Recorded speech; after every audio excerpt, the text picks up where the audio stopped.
Are you searching for the best in online black radio? Then go to blacktalkradionetwork.com, helping you filter through the noise. Real talk, black talk.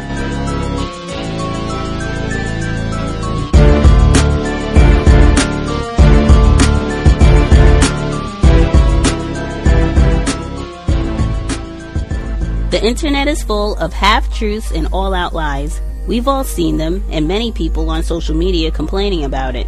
Here's your chance to show and prove. WorldAfropedia.com is a black-owned and operated encyclopedia. There are several thousand articles, but we need help. We can't uncover all the truth ourselves. So please, join us and become a writer, editor, or blogger for WorldAfropedia.com today. Every little bit counts. We owe it to the future generations to put the truth out there. Visit WorldAfropedia.com, the African-centered encyclopedia, a global database of African knowledge for the purpose of bringing about global African wisdom and understanding. WorldAfropedia.com.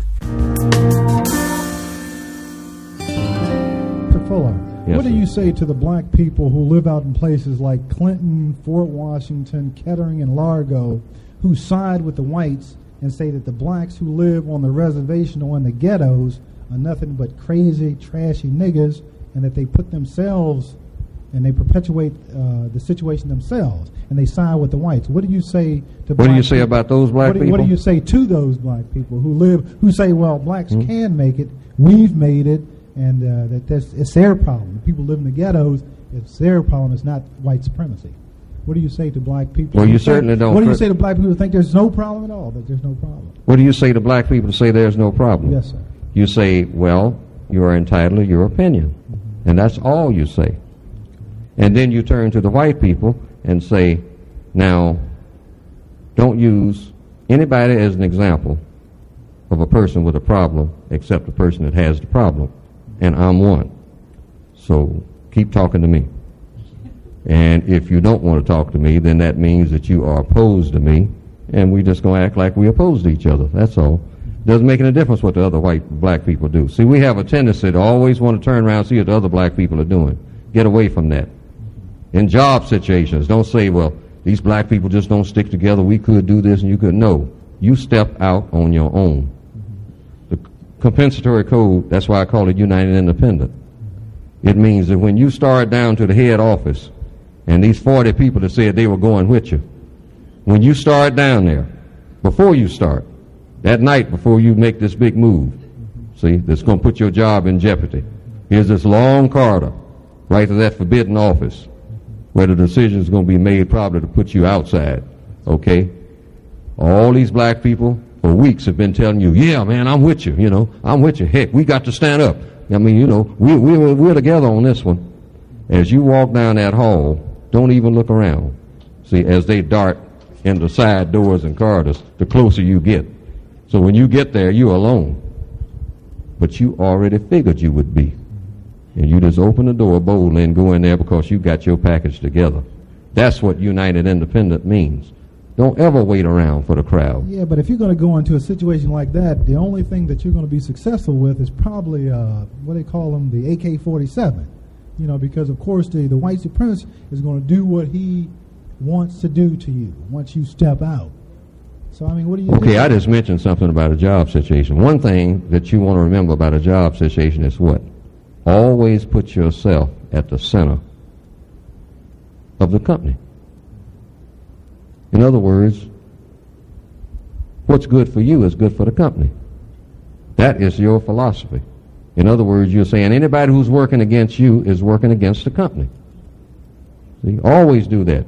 Never say you are working against the company, the agency, that the agency is messing over you, the company is messing over you. See, I'm talking about words. That's what you're moving around. Always say, Mr. Griffin, we have some subversive activity going on around here. There are people who are undermining us in this illustrious work that we are trying to achieve.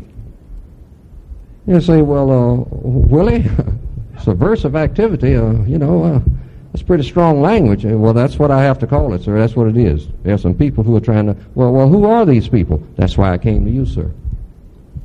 I would like for you to find out, because I know you're a smart person, and I know that you have the staff that can do it. And so I thought that I would alert you. So you are gradually making yourself the center of the company. You know, they are working against the goal of this company. Now, it's not a trick, because everybody says that the goal of the company is to do justice. You ain't going to get nobody to say anything other than that. So you say you definitely believe in justice.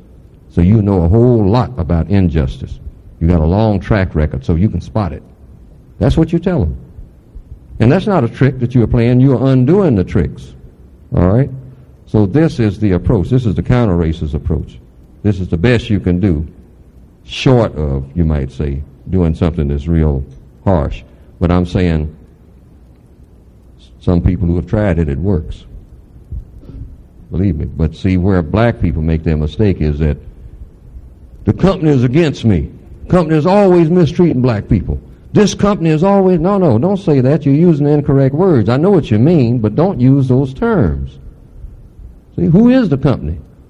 You are the company. So anybody who's working against you and you're trying to do the correct thing, and you're supposed to be, is working against the company. That's the mathematics of it. So you call it to the attention of people who are supposed to be able to take care of it. And if they don't, well, then they become the suspects. Say, well, Mr. Griffith, I was in here 3 weeks ago, and this thing is still going on. I'm quite sure you've been busy and whatnot, and you just haven't gotten around to it. Because I know you would have stopped it. I did put the word out that you were going to. But apparently, some of these people are very, very arrogant. And, so he's going to kind of brush you off and all like that. But persistence, that's another word you want to be familiar with. I have seen that word persistence come up over and over and over again, all down through everything I've ever read and heard about. You be persistent. There's a saying that if you don't have any sense, any money, and no friends, the one thing that history has proven is that if you are persistent, just keep on keeping on. The ant and the rubber tree plant, the ram and the 1 billion kilowatt dam, it'll finally crumble if you're persistent. But now, holidays, like I say, should be spent doing something constructive. Just like everything that you do should be something constructive. I don't care what it is, and it's not stifling. I was talking to somebody just a little while ago, before we started talking about the concept of work. Okay? Black people work anguishedly, with anguish, in order to have fun later on. The difference between the victims of racism and the white supremacists, for the most part, in the Northwestern Hemisphere, is that the white supremacists build their fun into their work. This is why they will be sitting there burning midnight oil. And you'll say, Mr. Spencer, he's in there and he works all the time. See, but his work and his fun are the same. Why? Because if he's a white supremacist, he's getting his adrenaline just from knowing that what he's doing is going to put you further in your place tomorrow. And he gets a charge from that. See, we don't have anything to get a charge out of except trying to impress each other, which is a lot of dead weight to carry. Black people work all of their existence trying to accumulate things to do what? Impress other black people. You notice how black people don't do anything to impress white people? Because white people are not impressed. I don't care what you do. I don't care what kind of car you got, how big your house. They are not impressed, because first thing they say is, yeah, he's got a mansion, but my brother built it. Right. And overcharged him for it. Right. That ain't nothing to do. We white people do everything. So he's not doing nothing, calling me over there to see his house. We build houses, millions of them. He's got one that he's worked for all of his days, 9 jobs, and he thinks I'm going to be impressed. So we instinctively know this. So we don't even attempt to impress white people with nothing that we do. All right? But we will work 3 and 4 jobs trying to pay off that $95,000 car that we bought. and then I'm going back down South Carolina so that everybody can see that I made it. And so they stand around and look at it for 15 minutes, and when you walk off, probably break the antenna on it. See? And so what are you really working for? Stop and think about this. I mean, really, your whole value system is all messed up. You try to impress other black people who, even when they are impressed, what have you done? Nothing. A big fat zero. So I impress you with what I got. I got my new pair of shoes. And you look at them, you say, that's nice. Now what? What am I going to do for an encore? What do I do about that? You know, what do I get from it other than a false high? It doesn't add up. Black people, the code says black people should stop showing off to each other. Now, if you can afford to have nice things, by all means do so. If you got a 19-bedroom house, have it. You got that kind of money. But don't invite anybody over there to show it off to. Just walk from room to room and enjoy it. Enjoy the ocean view and all the rest of it with your 3 sailboats out there. See? But don't invite no old school chums over there to enjoy what you have or show off to it. All right? Because that's what we do, and that is just as primitive as it can be. It's not intelligent. It's nothing. Because where did you get it? You got it from the white supremacists. I don't care what you did to get it. That's where you got it. So what are you showing off? You're showing off their thing. That doesn't make anything out of you. Context of White Supremacy. Gus T Renegade in for another broadcast, hopefully to share constructive information on the system of white supremacy. Today's date, Thursday, February 2nd, 2017. So I have been told this is our Thursday weekly caucus forum strictly on workplace racism. Again, the broadcast is every Thursday, 8 p.m. Eastern, 7 p.m. Central, 5 p.m. Pacific. If you have figured out some things that work well for minimizing conflict, problems on the job, problem with other non-white people, problems with other white people, suspected racists, we definitely need that information. If you have figured out a strategy so that you can just go to work, you do your job, you get all your promotions, raises, you don't have any issues, get to stay there as long as you want, till you're ready to retire.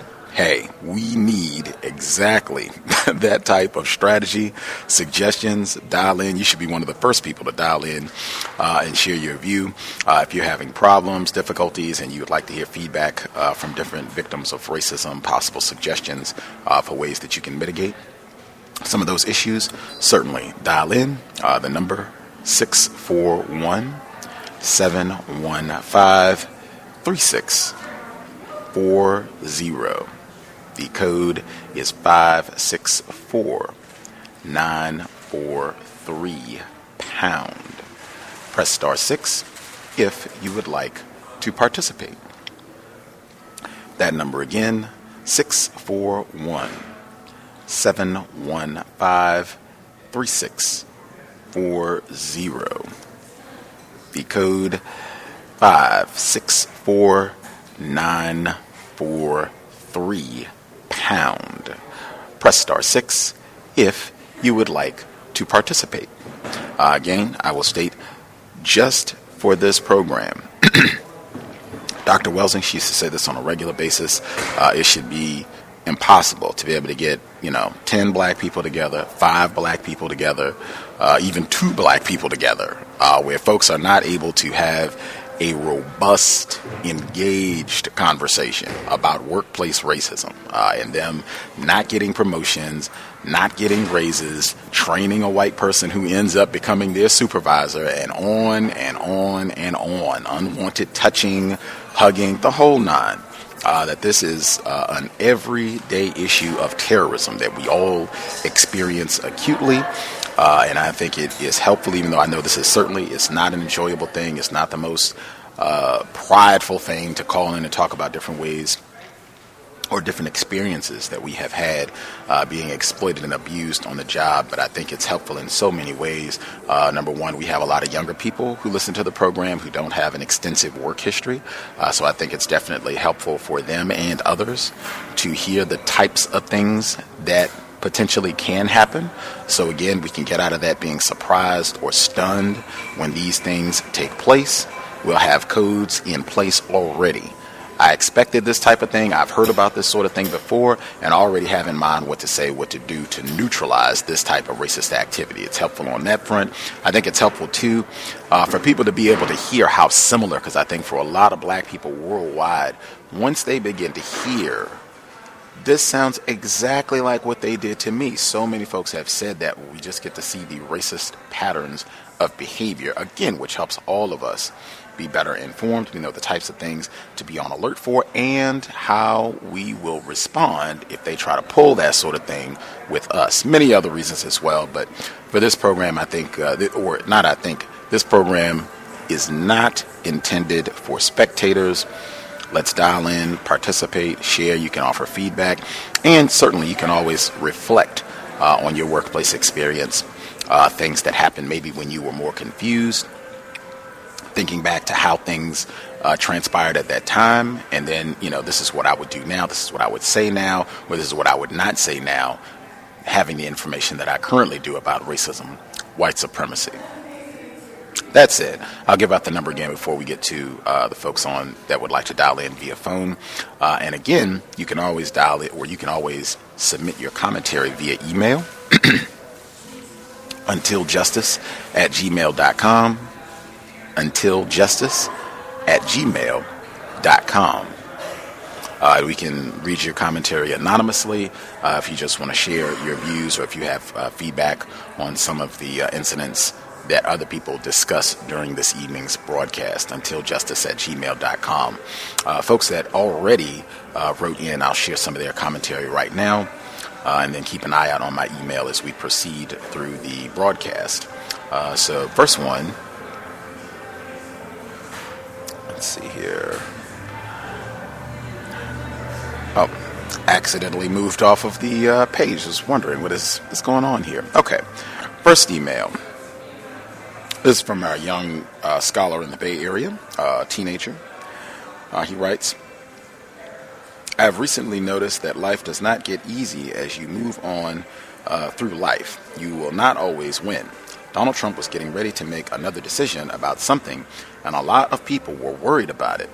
There was supposed to be a protest apparently, but I don't think it happened. I heard a white person say that he was scared because he was the target in this situation.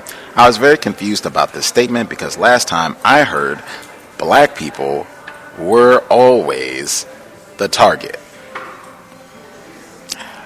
Absolutely. I agree. And that's one thing I have been saying throughout this week as people have been protesting and bringing this up. I don't know if this has been something that has been brought up in your workplace setting about the Muslim ban and all that's been going down. I wouldn't even bring up that much if I was on the job or at school. How did we end last week's broadcast? To quote the great Emmy, I don't discuss politics at work. That's all I would have to say about it if somebody asked my opinion about all this at work. Even at school, I think that's the same response I would give. Next person that wrote in. I've only been working in corporate America, or the corporate plantation, for 5 years. Every job that I have worked, white people act exactly the same. The treatment does not change or get better if you change jobs. I'm well aware that they all follow a code and work as a group, but for more experienced black people, my question is, why can I, as a black woman, just go to work and do my job? Since she did ask a question, my answer would be that that is the system of racism, white supremacy. It does not allow us to just get up and exist. Go to work, even if you were not working. It does not allow you to just be a student, be an employee, be self-employed, be an entrepreneur, whatever you would like to be, just a human being. That is not allowed in the system of white supremacy. You're supposed to be a nigger and niggerized for every second of your existence, and even after you die. We got some more things cooked up for you then too. Back to her letter. It's almost as if they get upset that I'm not the break room clown or the loud stereotype black female that they're used to seeing on TV. The white males at my job, some of them approach me, but I'm not interested. I think that might have been a cowbell. And learning I'm not interested, they make sure not to assist me at all in my department. No surprise there. If I need something approved or need help on anything, they will ignore all calls and emails, so I get reprimanded by my supervisor. I noticed that both white men and white women get angry if I speak to another black male or a black male shows any kind of interest in me for anything like training, etc. They get visibly upset. My question is, why can't they function if a black person doesn't act or react in their liking? Again, that is what makes them racist man, racist woman. I might even say those questions just some of our difficulty in understanding what it means to be white. When Mr. Fuller says they are the greatest mystery, this is what it means to be white. They're not comfortable seeing us pleased, happy at all. Everything about white identity, white culture, the system of white supremacy is predicated on niggers are supposed to be in misery every day. Black people, black males, black females are not supposed to get along constructively. They should despise each other and themselves. That makes it easier for us to stomp on and terrorize them. I will leave it there. Those questions ended this black female's response. Definitely appreciate her commentary, but I think her questions, a lot of people have asked the same questions. Again, it just gets to the heart of what it means to be white. Last email for right now, then I'll check as we move through the program. On my plantation, it's way more overseers than non-white people. However, it's way more anti-blackness here, and I'm fed up with it. The reason why I am mad at the victims is because they complain about racism being practiced against them, but forgive those who do these terrorist attacks. When it comes to people who look like them, it's no forgiveness. In fact, they tell overseers that they hate this person for whatever reason. Most of it is nonsense, like silly football bets. That is not allowed on the job anyway. I have pledged to stay to myself and not talk at all. I used to talk with some of these people and tried to talk sense into them. The not so funny thing is we are under heavy attack and they rather go on the other side than be codified. It's two of them non-white guys who say they put that aside for the betterment of us black people after I've talked to them about racism. Others won't change. I understand you and Thomas in New York way more clear when you say you don't like to be called brother, and when he speaks on white validation. That is so funny. Shout to Thomas in New York. Again, just as with the last caller, I definitely understand her frustrations, the black female being frustrated about white dedication to terrorism. Certainly understand. But with this person, I think this would be what they call the other side of the coin, the frustration with the victims of racism. The system of white supremacy, that is a major part of the programming for, as I just stated, I think, black people, non-white people to despise other black people, non-white people. I think a major part of terrorism, fear. I think consciously, subconsciously, we black people, all non-white people, are fearful of confronting racist man, racist woman, racist child. Exactly as was stated, the television programs and all that, they don't depict black people aggressing against whites. They show you white people name-calling, mistreating, abusing, and talking down to other black people. That's always what's been encouraged in the system of white supremacy. So what you're seeing on your job, same thing, should be expected, unfortunately. That's why you're seeing it, and even the forgiving racists, that is a major part of that fear. I had better forgive. I had better not act like I'm upset and about to hold a grudge against these white people for cutting my pay or denying me that promotion or cutting my hours or all of the above. I had better not act like I'm angry with them. I'm going to act like that's my friend and go out to lunch with them so that I can keep the little bit of job that I have. That's been us for the last, centuries under the system of white supremacy, and conversely, exact opposite for another black person. That's how we're conditioned to behave, think, respond under the system. And I know it's very, very frustrating, but that's about what we can expect. And as you stated in the email, I think just trying to alter your behavior to kind of keep to yourself. I certainly do a lot of that. Minimize contact. I don't expect to be treated well by anybody. Minimize contact, and then you just address things on a need-to-be basis and be courteous with the other victims. But that is what we are dealing with under the system of racism, white supremacy. I am going to stop there.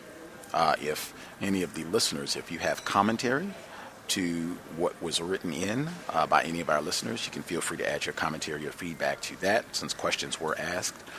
If you just want to address your own situation, that's fine as well.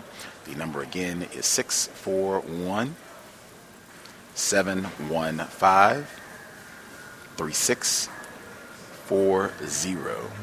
The code is 564-943#. Press *6 if you would like to participate. Folks who dialed in with a hand up, line should be open. Feel free to participate.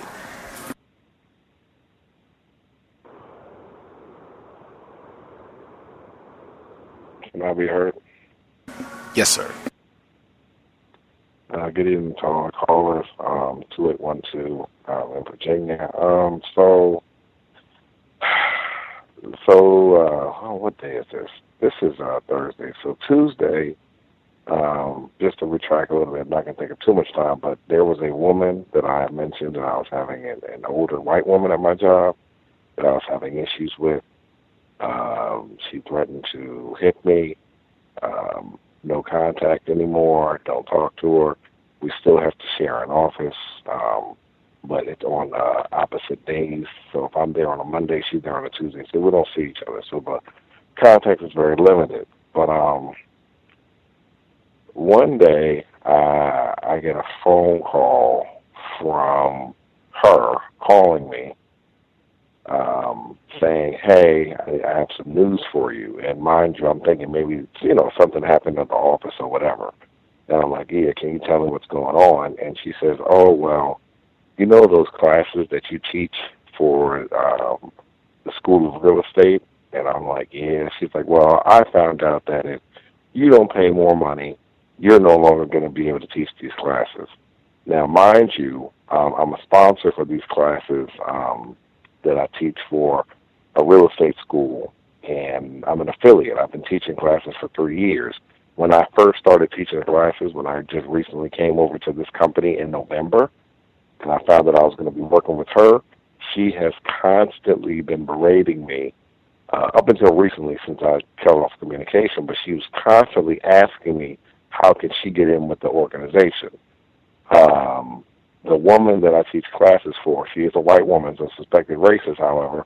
She wants nothing to do with the woman that I work with, nothing. Like, she's like, "Aaron, if she asks you about teaching classes, I don't want her. I only want you to teach these classes." And, she's probably just jealous or whatever because she sees that you're getting business from it. So I mentioned this to my manager, who's another white guy, suspected racist. And I said, "Why would she call me on an issue that she has nothing to do with?" And he mentioned to me, like, "Okay, Aaron, she mentioned this to me too. I'm glad you brought it to my attention. I'm going to go take care of it."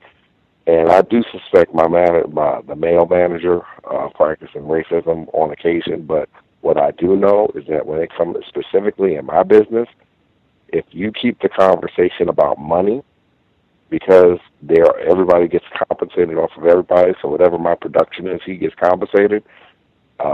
And she is and this woman that is basically just being really tacky at this point with me and being jealous about production and things of that nature, he's making no money off of her, and that's clear and abundant. Every day we see the production reports. So he immediately hopped on it and said, "That's incorrect, that's false information," and I took care of it. And he sent an email to everybody saying, "Hey, let's just make sure that this is clear and get out all this confusion." So that was actually the second thing that happened. The first thing that happened was we got an email from our marketing department, and we put out a flyer, and this flyer had myself, my manager, and the other woman that I was just speaking of on the flyer. And the marketing woman that put together the flyer was like, this is the new team in this area of Virginia, and they're going to be servicing you, because they sent it out to all the realtors and all the agents.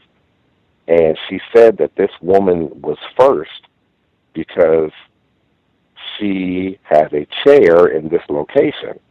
And so when I read that, I was like, what does it mean she has a chair? I said, that doesn't make sense. So I emailed the marketing manager back. I didn't CC everybody, but I said, what do you mean by she has a chair?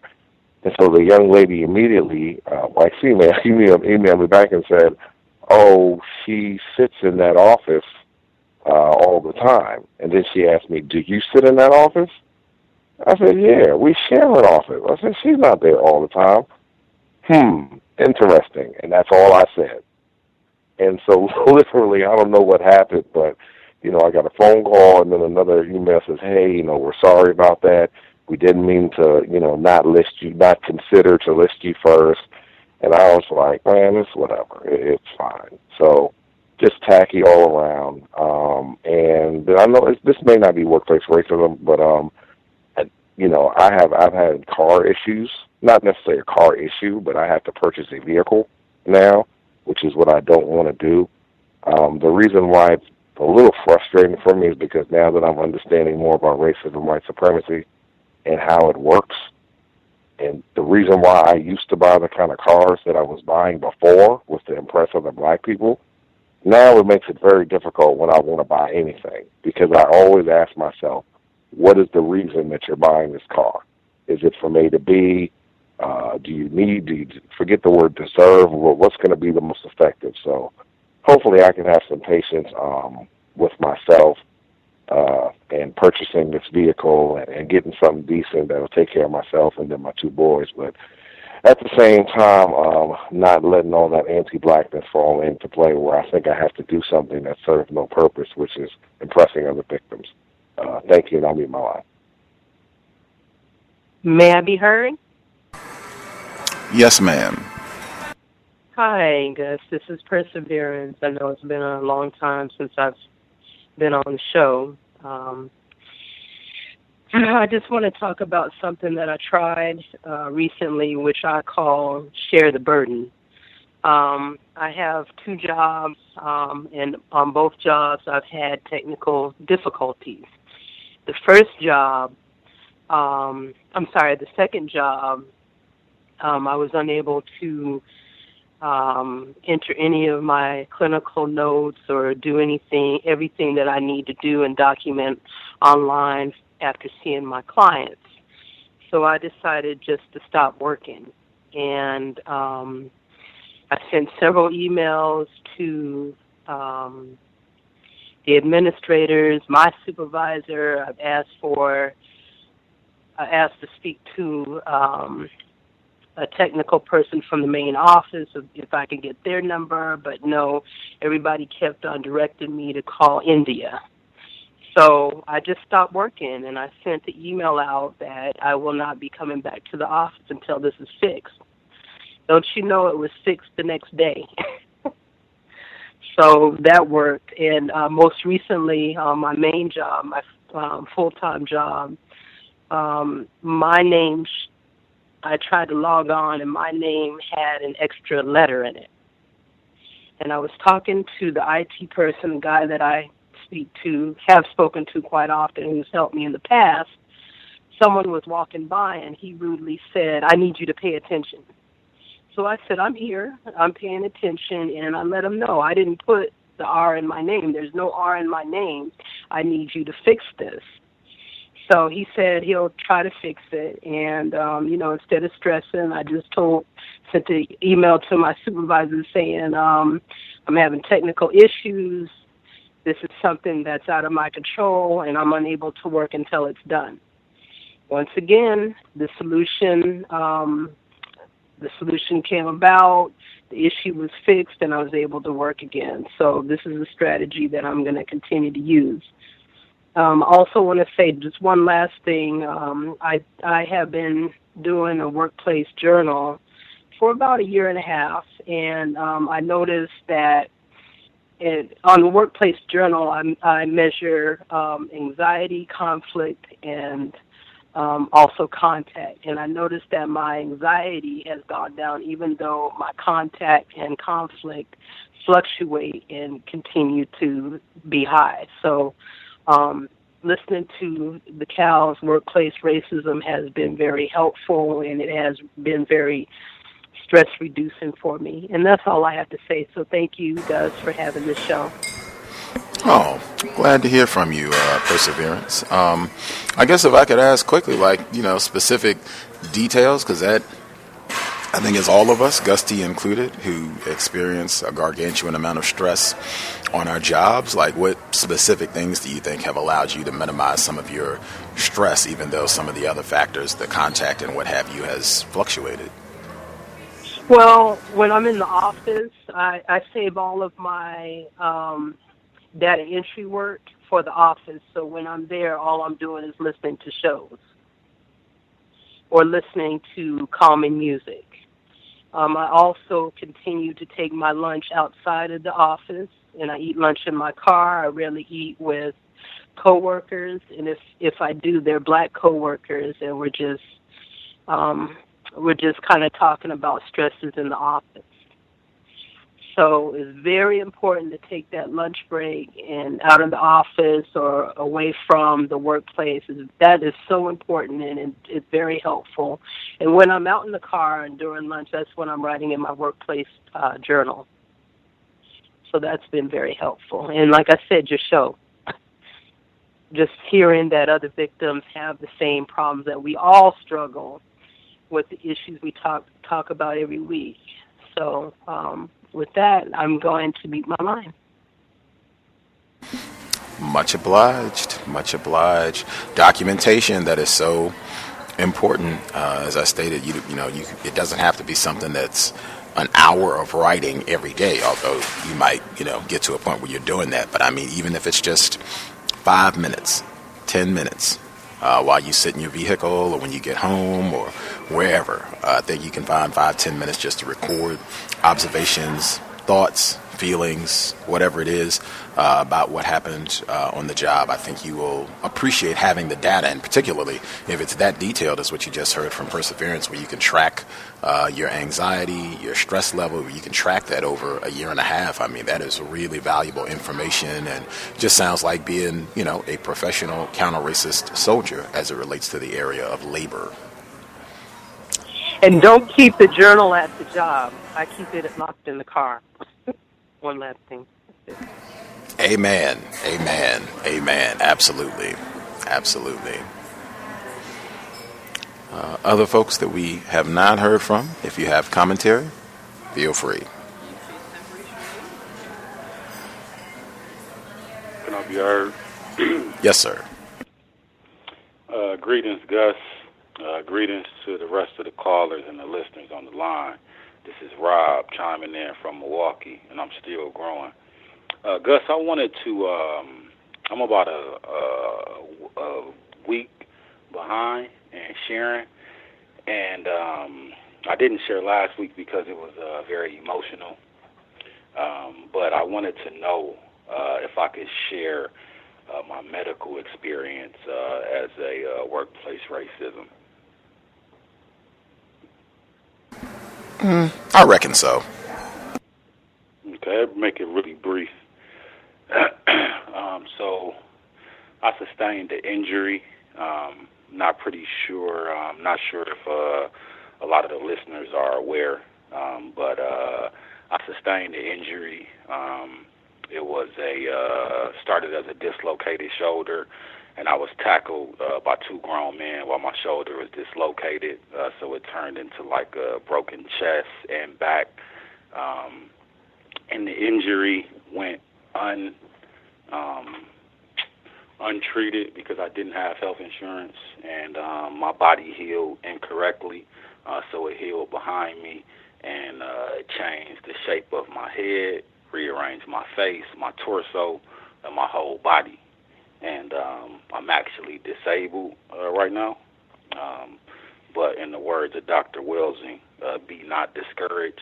I have regained most of my health. And so went to the doctor. Now, I've been getting MRIs and X-rays and, you know, all of these different things, and they're telling me that nothing is wrong with me, even though I'm limping and a number of different things. So I had a doctor's appointment, and it was a follow-up, just kind of getting some results, in which I had to ask for the results. The doctor didn't just come in and give them to me. I had to ask. So I'm in the intake, and I wear a shoulder brace daily. Only time I take it off is when I shower. So I'm in the intake part, and I have to do physical therapy myself, which basically consists of putting my body back together. So I'm going through my contortion motion. I'm talking about in severe pain, tears coming down my face. So the intake person go and get the doctor, and the doctor came and asked me would I be able to make it back to the back room while looking at me with my body all twisted up. And I was left there by the intake workers, and these are all black people, by the intake workers and the doctor, and I sat there by myself maybe for about 15, 20 minutes until I could put my body back together. And thanks for taking the call. Medical apartheid.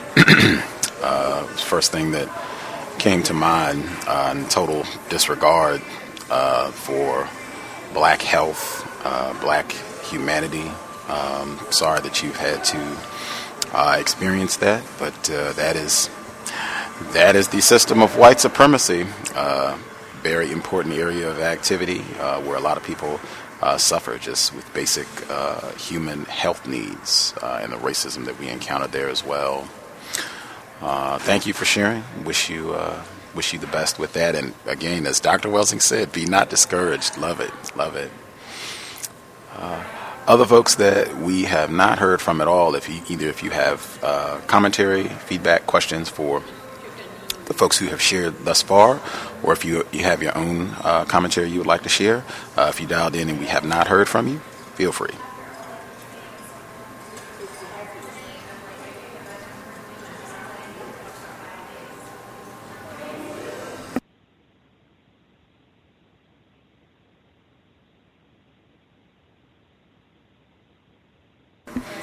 The folks who dialed in who have a hand up, if we have not heard from you, my voice is not recuperated, so I would appreciate if today is a day that we not lollygag. If you dialed in with a hand up, let's roll. There are other folks who have not shared, and we certainly, this is not a day, as I stated earlier, for spectators. There should be lots of folks who are available to share about their own workplace experience or feedback, questions on what we've heard thus far.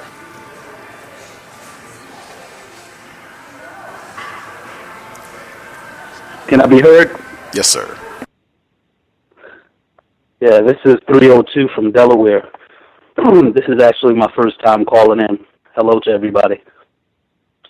I serve on a council for a state organization here in Delaware. And talking to another council member today, just chit-chatting before the meeting gets started, snacking on a little breakfast. And then he asked me, okay, where did you say you worked again? So I told him where I worked, and he was like, hey, my wife works there. She's been there, well, my ex-wife. She's been there for about 20 years, so-and-so. Do you know her? I'm like, no, the name doesn't sound familiar. It's a small place, so I probably will know her by face if I ever bumped into her. So the conversation ended right there. So we go about the meeting, lunchtime approaches, we have lunch. So I sit down during lunch, and he comes back, sits next to me, and he's like, well, I called my ex-wife, and she says she doesn't know you either. And, she looked you up in the system and saw that you worked for another division on the campus where you work. And I'm like, okay. And I'm thinking to myself, like, what are you doing, research on me? What are you trying to vet me? And mind you, when we first started talking about this at the beginning of the meeting, he said he hadn't spoke to his ex-wife in a year or so. So I'm thinking to myself, like, okay, could you just not take my word that I work there at face value? And on top of that, I've been on the council for 2 years. I think I've told you this 2 or 3 times already. So, I'm just sitting there thinking, I'm just chit-chatting, but all the while I'm thinking, this guy actually has the nerve, a white guy, of course, actually has the nerve to do research on me and vet me as like I'm not telling him the truth. So I just wanted to share that. Sometimes that does happen to me from time to time, and sometimes I just think, okay, what do I have to lie about here? I told you where I worked, so on and so forth. I mean, you don't have to sort of like go behind me and make sure that I'm telling you the truth. And that's all I'm going to share right now. Wow. First time caller. Glad you were able to chime in to share today. Your commentary, it goes right back to what the female caller who was writing in, where she talked about, why can't we black people just be allowed to get up and go to work, do our jobs, live our life? Why do they have to terrorize us? That's what it means to be white. It doesn't matter. You've been on the council and, whatever your credentials are, that's totally irrelevant. You're still a nigger and potential rapist, potential looter, and we are going to fingerprint you and do our whole background check. In fact, it reminded me, I was talking with several other listeners who have experienced the exact same type of thing in the context of workplace racism. I can even share personal anecdote. I think I discussed this on the program previously. I worked in California in the school system, and I used the same bank that the company where I was employed, they banked. Right, so the bank that would issue my check is the same bank that I would go to cash my check, right, after I worked. I go to the bank. I have valid driver's license. I think I had multiple pieces of identification, but I had my valid driver's license, state-issued driver's license. Go to the bank where they issued the check to get it cashed, and they look, and it's like the teller, she's looking at me, she looks at the check. She looks at me, looks at the check, and you have another piece of identification. It's like, man, I've given you 2. I don't have another piece on me. It's like, man, I don't know. And she calls the place that I work to like verify that I work there. She can't get through to anybody. I guess they call the finance department to verify if you're in a place. So she can't get through to anybody. She's like, I'm sorry, you don't have another piece of identification, and we can't verify with your employer. So we're not going to cash your check. I leave. At this time, I had like a small number of white friends. So I leave and I call one of my white friends. We go to his bank. They cash the check immediately. No questions asked. And in the process of cashing the check, the white teller, she looks at me and she says, so you went to the other bank with your identification. Why didn't they cash it? And now I'm left looking at her like, the only thing in my mind was racism, but I didn't want to tell her that. I just wanted to get my money in tip. So I didn't know what to say. I don't think I said anything. I think I just looked at her like, Fast forwarding, this happened one day, separate day after this incident. I'm downstairs in the main department at my job, and the white guy that is in charge of the finance department, he says, hey, come here. So I go in his office, and he's cracking up laughing. He says, we have tons of employees, which they did, tons of employees. You're the only one the bank calls to verify that you do work here. And he just thought this was the funniest thing. It's like, you're the only person out of everybody that works here and gets their check, goes to the bank. You're the only one that they call to verify. Do you know why that is? And the same thing, I didn't even answer. It says it's of course because you're black, which is not the correct answer. It's because of racism, white supremacy. So that is from my own annals of workplace racism. That is everyday experience if you are a victim of white supremacy, checking on you, vetting you, digging all of that background information. And again, it just goes to what I've said consistently for almost 8 years now. White people are not ignorant about racism, white supremacy. Studying niggers, that is one of their primary investments of time. Studying niggers. Other folks have questions, commentary, observations they would like to share. Feel free, particularly if we have not heard from you at all.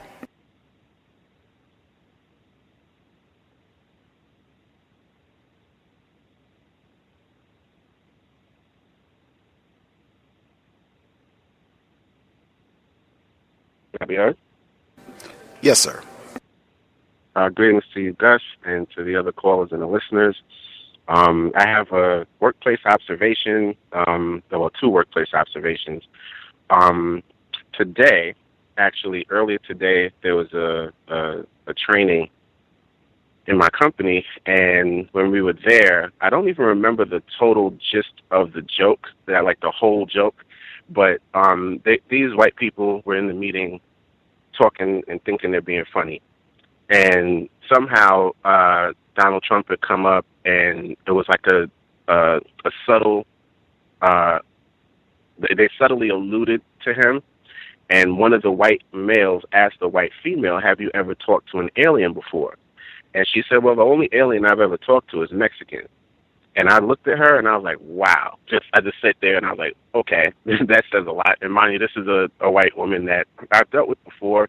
I try to stay away from white people on the job as much as possible, but normally she's pretty quiet. And this was the first time I've ever heard her say anything that related to race. So it was just interesting that was the approach that she took. And then she tried to clean it up. I forget what she said because my mind was just like tripping off of the fact that she even said that.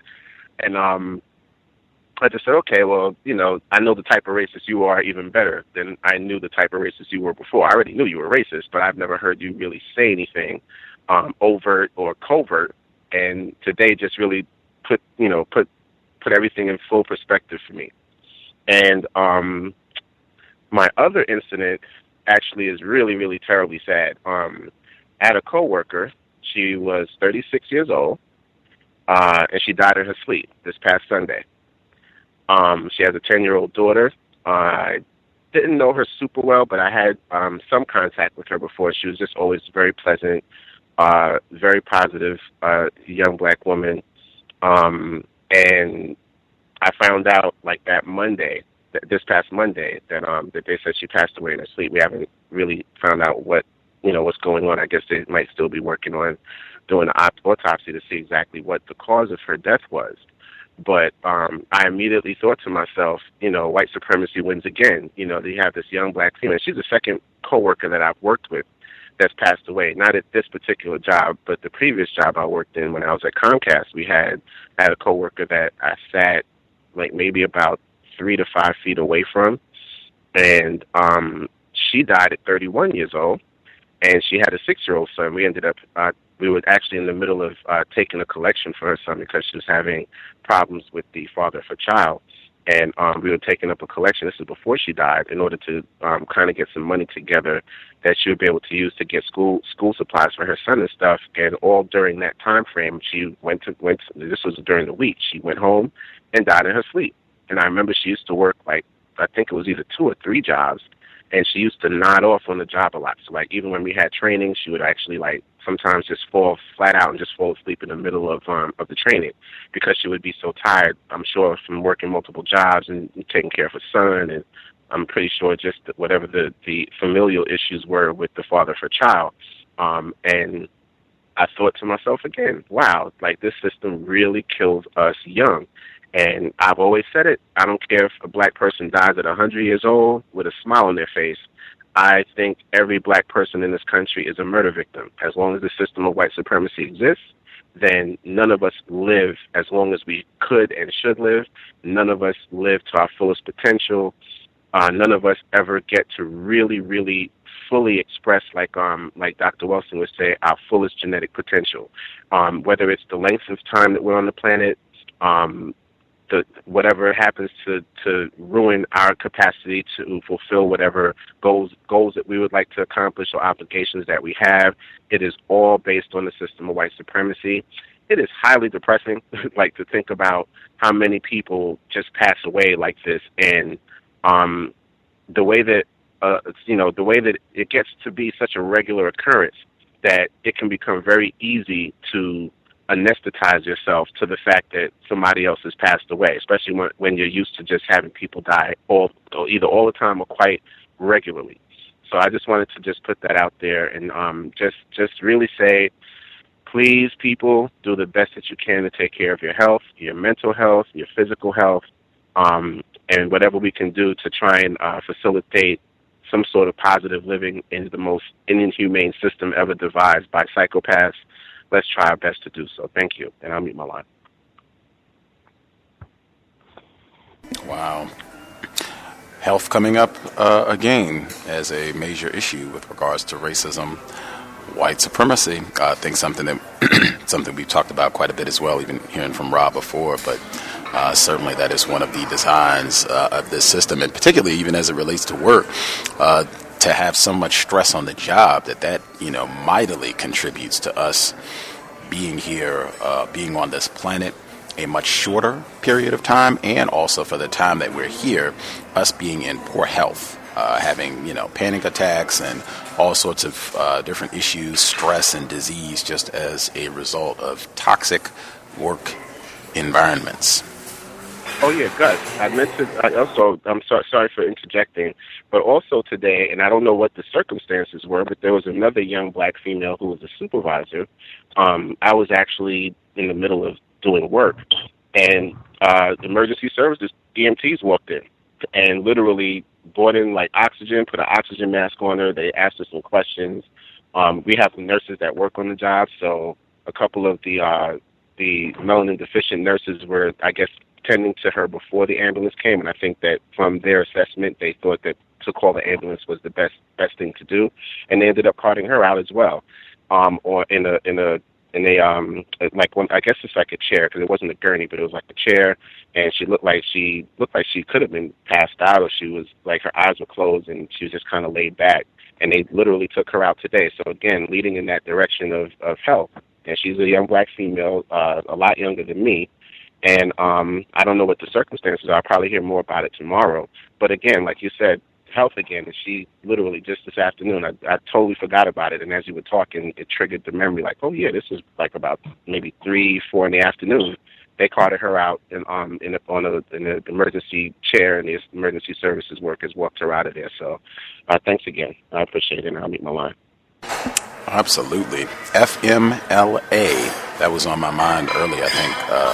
Roz has brought that up before and talked about it, and I was going to say something about that today anyway, just because I'm still having voice difficulties, and because I haven't been doing a lot of talking over the past couple of days. I canceled. We were supposed to have a program on Monday and Tuesday, and I canceled both of them because I sounded way worse Monday and Tuesday, and I have not done a lot of talking since then, and contemplated not doing any programs for the week because my voice is still not good, and I can feel that if I continue to talk, it's going to deteriorate more today. But self-care is extremely important because it can and frequently does get as drastic as what we just heard from Roz, where black people end up dying at a very, very early age as a result of the stress from racism, white supremacy. I'm a big advocate for mental health days.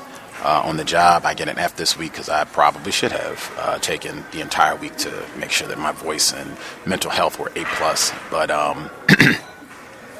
mental health days and that FMLA, Family and Medical Leave Act, can be very helpful. I think Roz can attest to that. Can be helpful in terms of being able to preserve your mental health and to have some protections in place to make sure you don't lose or jeopardize your employment if you should need a day or two to just make sure that you're straight and healthy moving forward. Because sometimes racists, they've done such a tremendous job propagandizing and even brain trashing many of us to believe that black people are lazy and shiftless and we just don't want to work. And so we don't even take time to repair ourselves. When we are struggling and hurt, we don't even get to take that time to get a day off or 2 days off to just kind of replenish from all of the abuse that we have to suffer through on a day-to-day basis. So just from what you just heard from Roz and even earlier from Rob, I encourage, and that should be a part of your plan, to incorporate mental health days, and to do so in a manner where that does not become an additional stressor because you took a mental health day and then the racists on your job are, wigging out and, oh my God, you aren't working and, your attendance is a problem and now we're going to write you up and that sort of thing, where you already have that addressed so that you can take, if you need a mental health day once every other month or whatever it is, you have that in place, and that will help you minimize some of your stress. I will hush there. Other folks that we haven't heard from, do you have commentary you'd like to share? Can I be heard? Yes, sir. Greetings, everyone. Yes, mental and physical health under the global system of racist white supremacy is jeopardized by that system, which is created by white people. And within that context, one of the most toxic environments that contributes towards that mental and physical health, bad health, is in the workplace. I can say on those 28 years that I was a firefighter, a lot of the calls that I would go on would be in someone's workplace. And I've had my share of patients being non-white black people. So that is very relevant. The beginning of the program, when you played Mr. Fuller, that particular segment, all of the segments, have high levels of importance. But that particular segment, especially on what you do on Thursdays, it should be something that non-white black people listen to and or read, because everything he said, he actually has it in his code book, on a daily basis. They should read that and gain the understanding on a daily basis. Now, I would admit, when I first began to study his theory of counter-racist strategy, when you are in trouble employment-wise, I didn't understand it as much. I had to read it a couple of times before I really got it down, especially on that recording that you had in the beginning, where he's being himself, somewhat humorous in some points in time, and the way he's able to illustrate audio-wise to a listener, it really gets broke down to whereas you can, in my opinion, can easily understand on what he's talking about, on the strategy, why you are saying what you're saying, and how it's logical, and you don't have to, and you don't have to do any attempt to be deceptive, because what you're saying is actually logical and relative to what you are speaking about, as far as trying to maintain your employment. That takes me to some memory of myself and the two other non-white black males that I mentioned that we met on the job, and not only met on the job, but we met, as one of them told me a couple of days ago, on the battlefield. That's how we met, and we've had a relationship since that time. We're talking about back in the early 1980s up until this time now. Being on the battlefield, meaning we were picketing. We were picketing off duty, but it was still job related because we were picketing the white people who make up the union. And so that's how we met. But anyway, since that time, we formed an organization when we were off duty and was going about organizing within the community itself and putting on events or passing out flyers. And I mentioned this before in the program a long time ago. We went out one particular Saturday, I believe it was, and it resulted in the police were about to arrest us for causing a riot. Nevertheless, we weren't arrested, but nevertheless, the fire department, Dade County Fire Department, was informed about it on who was on the scene, and in turn, we were using Mr. Fuller's theory on the amendments to the Constitution, specifically equal protection under the law and due process. We were using that then. The fire chief wanted to know on whether or not we were representing the fire department or ourselves. And of course, the answer is ourselves, and not the fire department. And in turn, by using the equal protection under the law and due process, in some similar cases, that was basically a situation to whereas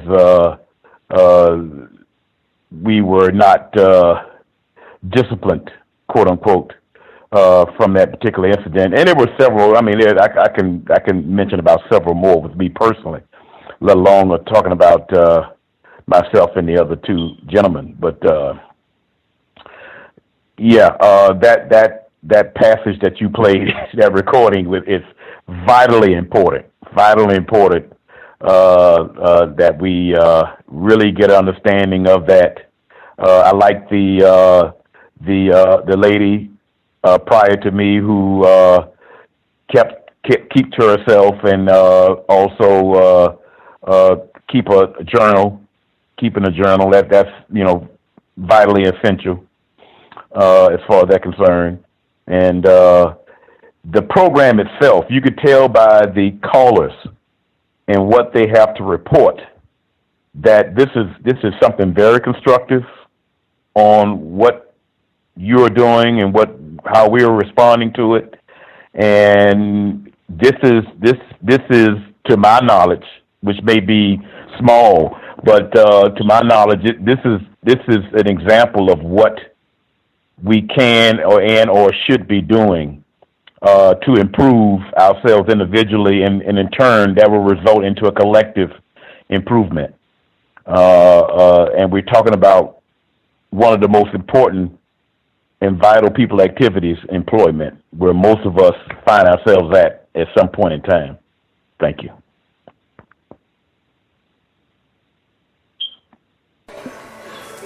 Context of white supremacy.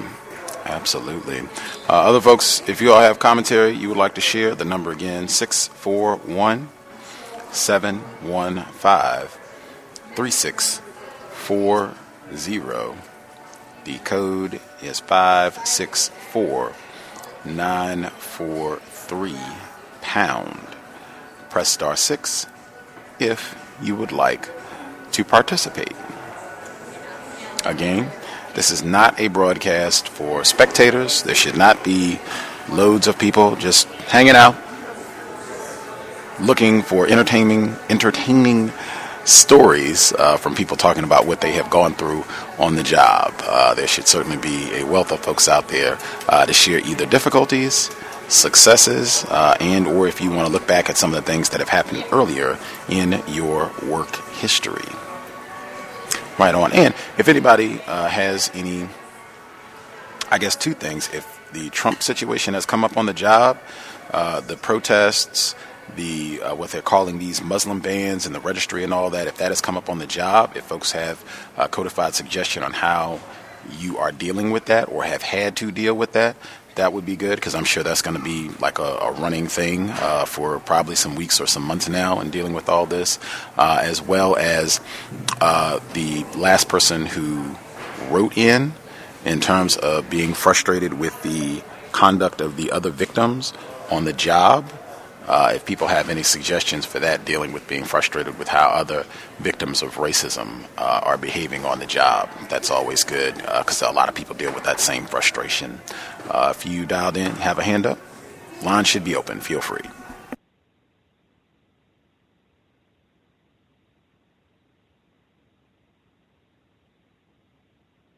Hello? Go ahead.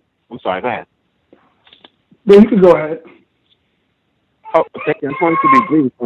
When you brought up the situation with Donald Trump and the whole Muslim ban of immigration and all of this stuff, that did come up on the job. We had a company-wide email that came out. This was, I believe it was Monday, from, I guess you can call him like the CEO, or like he's in the realm of the CEO, COO, CFO, one of those people. And he actually, because they tend to hire quite a few people from overseas. They've hired people from China, and they've flown them here, gotten their visas taken care of and everything. They've done so with people from the Middle East before. There are quite a few people that have come to my company from the Middle East where they've done the same thing, facilitate their visas, everything that they needed to get set up. When they come here, they take care of it. So now what I'm noticing is they put information there because they said they hired the top, I forget the guy's name, but he's the top immigration lawyer in the country. Then they hired him in order, now mind you, remember I told you that the owner of my company is the brother of Trump's son-in-law. So they hired this guy, and he's basically was hired legal advice to people in our company whose lives are going to be affected or have been affected or will be affected by the decisions that Donald Trump is making. So there's definitely something there, because what he's also doing, and I've been seeing quite a few articles about this, is a lot of big companies like Google and other companies are also going against Donald Trump. It's like he's creating a civil war that's not being overtly discussed, but ultimately these companies are going through the same issue. They hire people from the Middle East and from some of these 7 countries that are now banned. So he's actually causing problems for other races. So it's something to look for, because we're going to hear a lot more of this as things progress, I'm pretty sure. So yes, definitely that's something that we're dealing with. And as a company, they're trying to address it in some form or fashion by providing legal advice to people whose lives have been affected by it. Thank you. Appreciate that. Other folks who dialed in that we haven't heard from, line should be open. Feel free. Yes, hello? Yes, sir. Yes. Where do I begin? Well, work in quote-unquote corporate America, New York City. I've spoken before in the past about workplace racism, and recently, I can tell you about let me explain what happened today. It was just real funny. So one of the directors came up by my cube, and there was a white lady, who was a white male, who was a director, that came up by my cube, mentioning the Donald Trump, I guess the 1,000 Muslim stores, 1,000 bodegas that were closing down in New York City. I don't know if everyone's familiar with that. That was going on today. I had no idea what was going on. And so the guy brings it up. Like, yeah, you hear about this ban? I'm like, I had no idea about this. And they kept on going on, and then he made mention about, so with this ban, nobody would be getting shot in front of these bodegas. I said, okay. It took me a while to catch on to what he was saying, but I was like, okay. Kept straight face, didn't pay it any mind.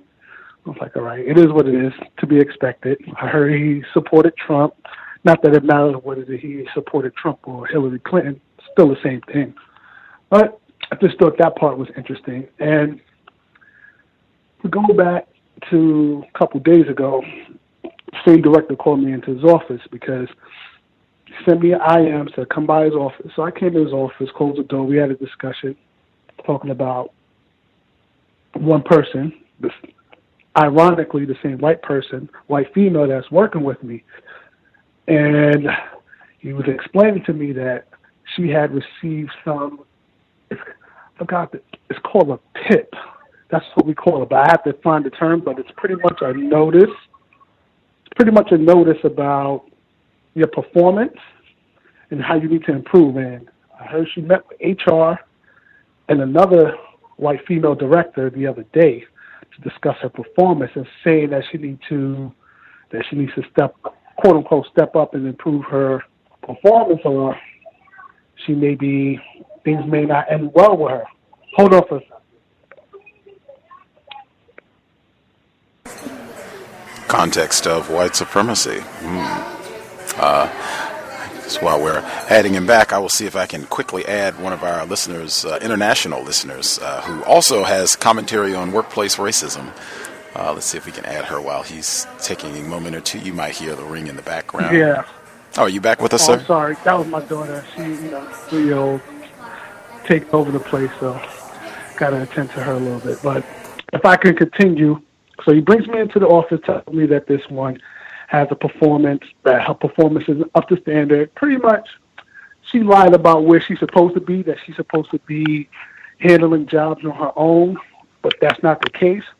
And nobody wants to work with her. And it was interesting because they put me on a client about a few months ago in Harlem that I was supposed to be on, that she was supposed to be on, but then they put me on it instead of putting her on it. And I'm thinking, like, why did they do that? And it was interesting because the guy I was working out with in Harlem, he's a black male, and he's probably thinking, like, yeah, they probably didn't want her. She probably didn't want to come to Harlem or something because the client location was in Harlem. And I thought that was a little bit strange as well, but that's not the case. Come to find out, her performance. Come to find out, her performance wasn't up to standards. And hold on for a second. If you can take the next call, I'll come back. Hold on for a second. I'm sorry about that. I'll come back to the story. I know where I left off. Sorry about that, guys. Okay. Being a parent is important. We'll bring in our caller in the UK, since she should be with us as well. Lorraine has been on quite a few times for our Global Sunday Talk on Racism. I've been saying I wanted to get some of our international listeners to join us for workplace racism because this is a global problem, being black and what we have to deal with on the job. Lorraine, are you with us? Yes, I'm here. Wonderful. Joining us super late, I think for her it is, let's see if my math is accurate. It's like 2:17 in the morning. Is that correct? It is, yeah. Wow, we hanging late. Do you have any contributions to workplace racism? Oh, wow. Yes, I do. The experience that I've had fairly recently has been quite extreme. I was working for a man, a black male, who had his own business, and he showed me how to do marketing with black businesses, going around to restaurants and takeaways, doing their menus, their flyers, and, basically helping them to improve their business. So anyway, one day I approached a takeaway, and when I had a meeting with the owner, he said that he was impressed with the way that I presented myself and that he was looking for people to work for him because he wanted to do a lot of business in a lot of different areas, and he was headhunting.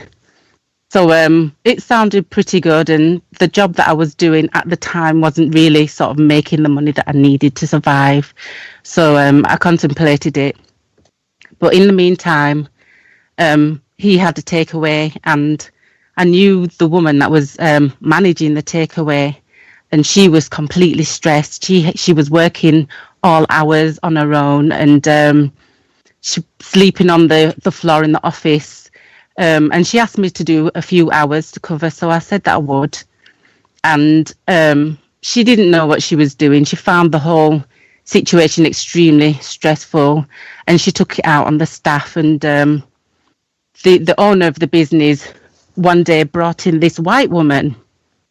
He said that she was supposed to be helping him with his other businesses, but she was coming in also to have a look at that specific business to see where the issues were. And unfortunately, the woman that was managing the business was so stressed that eventually she ended up shouting at one of the staff members and was overheard by the white woman, and an argument between the two of them resulted in her walking out. So now there's an opening. The white woman says, okay, I need to sort of deal with this situation. The white man decides that she's going to manage the business. And I knew as soon as I saw her face, this was going to be drama. I haven't worked for a white person for many years. Anyway, the woman's working in there and she's coming in with a ruthless attitude.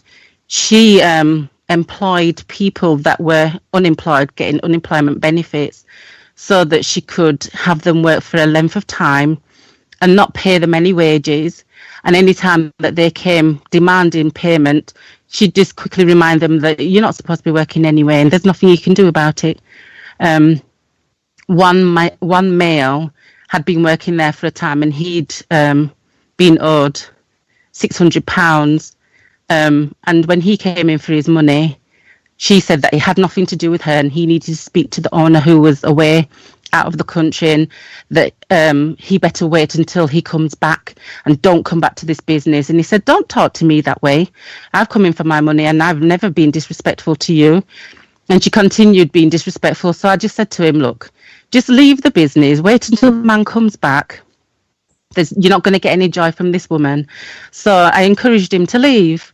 The woman ran upstairs, picked up her phone and sent him a text message, which really infuriated him.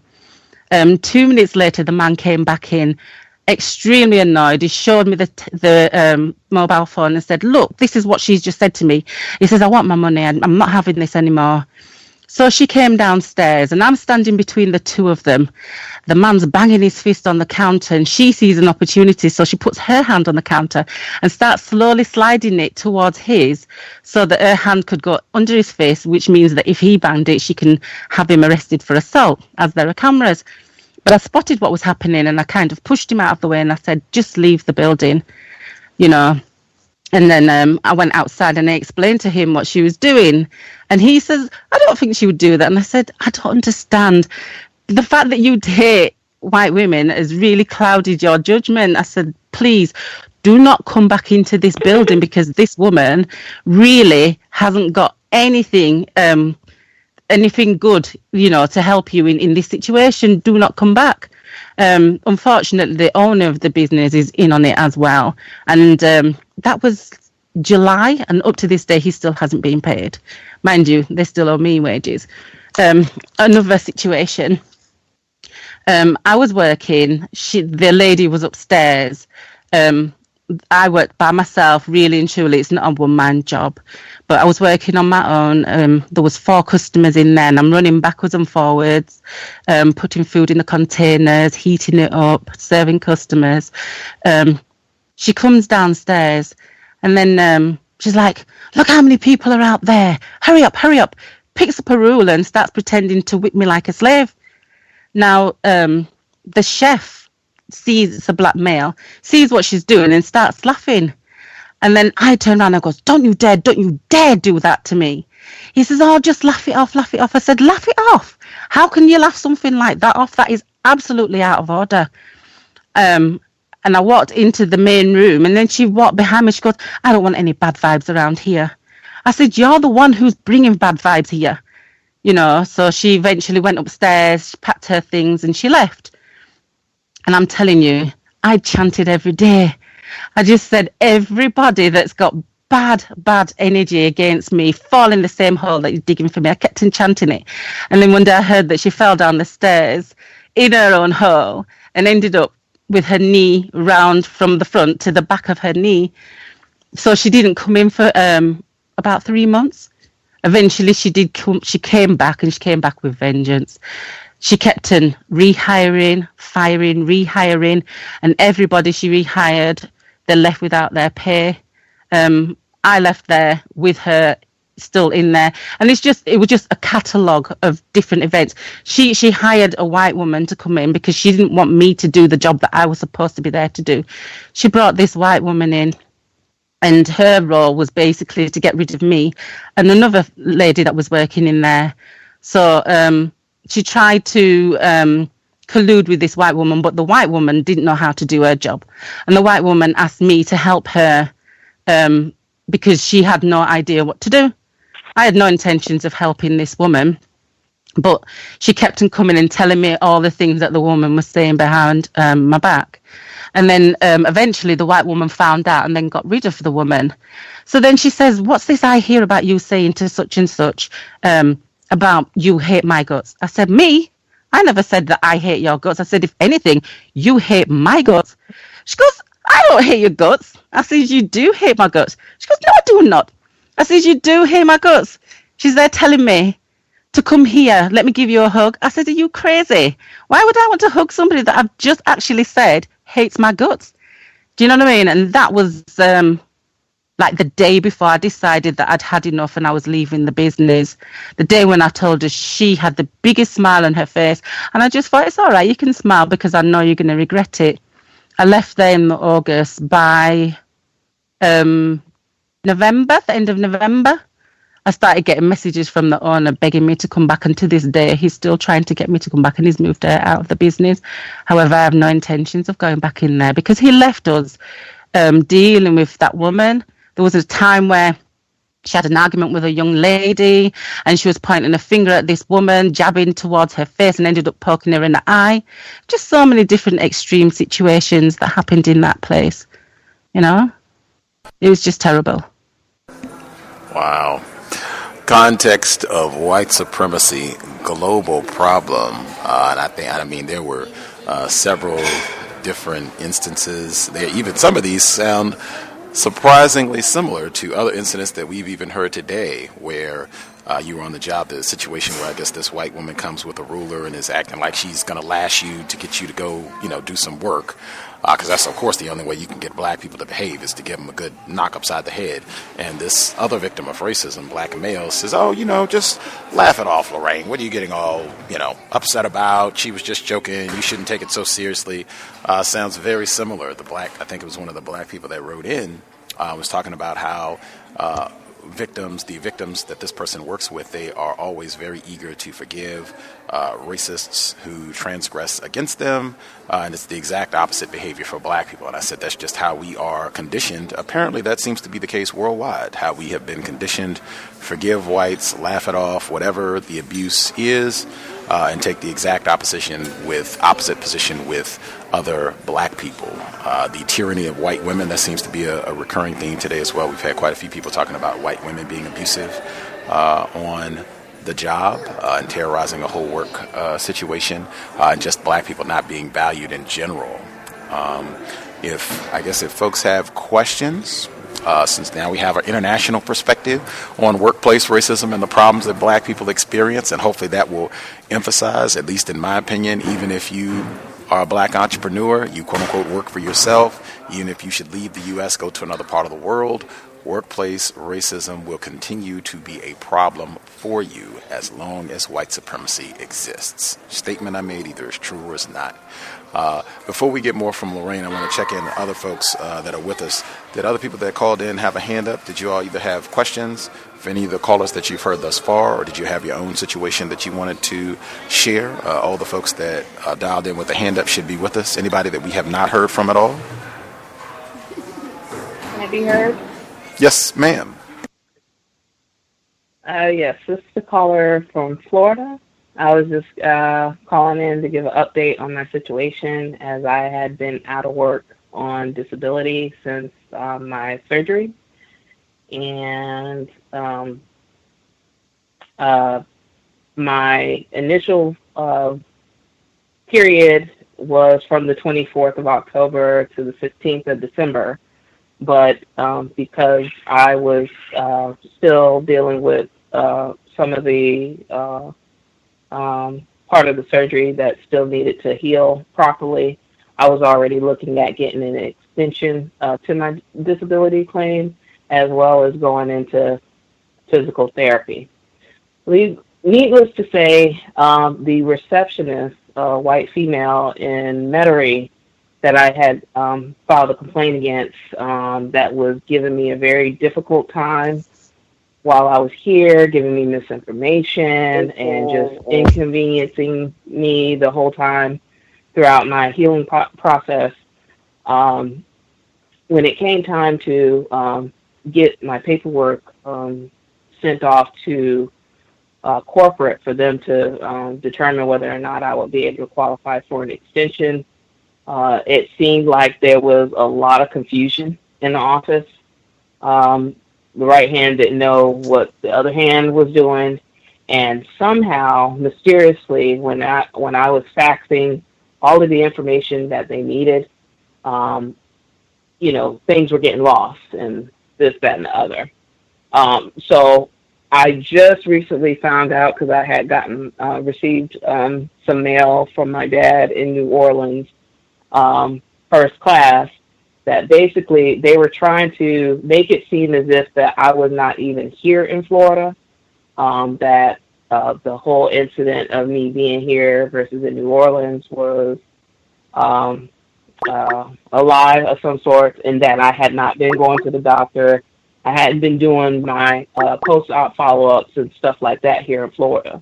The whole thing was that the doctor wanted me to not have to worry about coming to New Orleans anymore, because after the receptionist gave us the wrong information. So I was supposed to get all of my x-rays and stuff taken. I went to the Waterman Hospital here and had gotten both of my sets of my x-rays. I was still dealing with a lot of swelling in the last wound on part of my foot, on my second toe, was the last one to heal. That was giving me most of the problems. So I didn't feel by that time, a week before the 16th of December, I was ready to go back to work, be walking around 8 hours straight with very limited, if not no motion in my toes. I could not bend my toes or anything. So I, was already putting in the paperwork to get the extension, and basically between the communication between the doctor's office, corporate, and the store, they were, like I said, just paperwork was not being processed, and then somehow it was reported in the system that my return date was supposed to be on the 17th. So I was supposed to return to New Orleans to report to work on the 17th, which is, I had been saying all along that was going to be impossible, because I don't know anybody in New Orleans, so I wasn't trying to stay there. No way. I was looking to eventually transfer out. And so I later surmised that individual, mainly the store manager, but the assistant store manager who I was associate. I couldn't say that she's a friend. She is a black female as well. She basically was giving misinformation to corporate, and they recorded my return date in the system as the 17th. That triggered basically muted when I didn't, of course, show up, for them to say, well, she abandoned her job, or this, that, and other. So they had already sent out communication to my old address, even though they had all my information on file with my new address. They were sending out communication to my old address, basically saying that upon determination of reviewing your claim, they had come to the conclusion that I wasn't entitled to an extension. And so meanwhile, I'm going to physical therapy, thinking that all this information that I'm sending over to the doctors, I had already faxed over all this stuff as far as my x-rays, so they should be able to see what is going on and to see that I still have some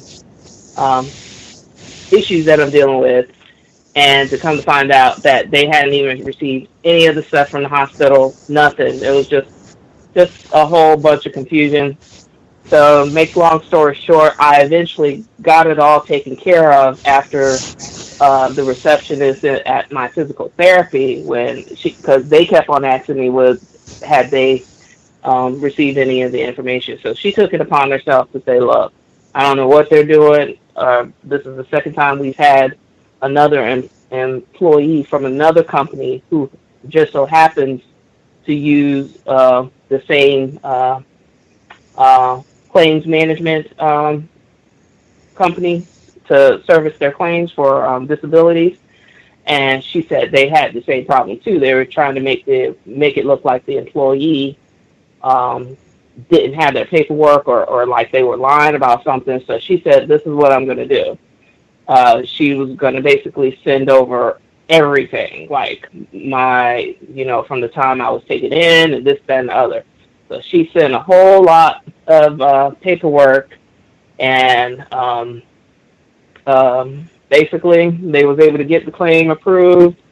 I was approved for my physical therapy, not for 10, not for 15, but I was approved for a total of 60 sessions, and that doesn't expire to the very end of the year.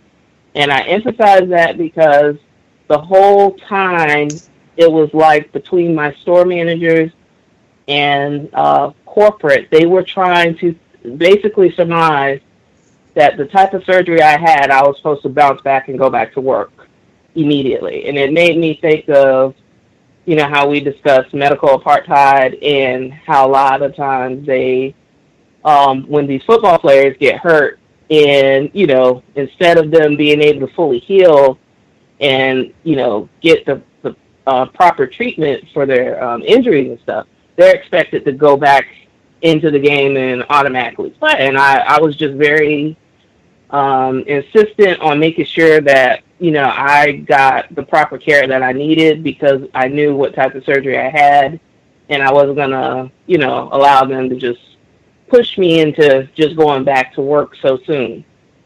So, and so when I followed up to call the store manager, basically she had already hired my replacement. She could never bring herself to tell me, but I already knew because other employees were calling and telling me. And so, which was fine because, like I said, I was looking at transferring anyways. And it just so happened that I had spoken to another store manager here in Ocala. So I'm going to be starting back work next week. So they're already working on my transfer now. I just have to get my release date changed. And like I said, I'm able to do, pretty much my general stuff, but I can't do anything like heavy lifting or nothing crazy for for quite some time. But I was able to still get what I needed to get done. But as far as like if anybody goes into any type of surgery, just make sure that you do your due diligence and making sure that you get the proper care, rest, and as far as like to better enhance your overall recovery time and treatment and stuff, because they will try and make it as if you don't deserve that. Because I too many times I hear that a lot of white people, when they go out, they get all the benefits and it really is no problem. I rarely ever hear them having to go through any complications of having to be hurried back into work, if ever I've ever heard that. But it just seems like it's consistent with what we've covered in stuff like medical apartheid and stuff like that. Like you supposed to just chalk it up and go back to work. I had no feeling or no range of motion in my feet compared to what I have now. So I just could not understand why they would have wanted me to return back to work immediately like that, in that type of condition. So, unmuted. That is the system pretty of... much it. Oh, sorry. No, that just saying that is the system of racism, white supremacy, and just quickly, certainly that is the case. There have been studies about professional athletes, football players, in particular black football players, where they are not given access to pain medication or expected to come back after an injury quicker than white athletes who have suffered the same injury. But, the implications are even beyond just to everyday black citizens who are not, pro athletes or anything, where it's the same thing, where they're not given the same amount of pain medication, where it's just thought that black people aren't in pain, or whatever justification racists give, where we just don't get the same quality of treatment. As you said, if it's a workplace situation where we got to have 15,000 investigations because you could be gold bricking, you could be trying to lie and say that you're injured and you're really not, and we're not, the doctor might have said that you need a month or 3 months to recover, and we're going to be upset if we give you 3 days to recover, regardless of what I mean, these are just standard racist tactics that happen, consistently with black people.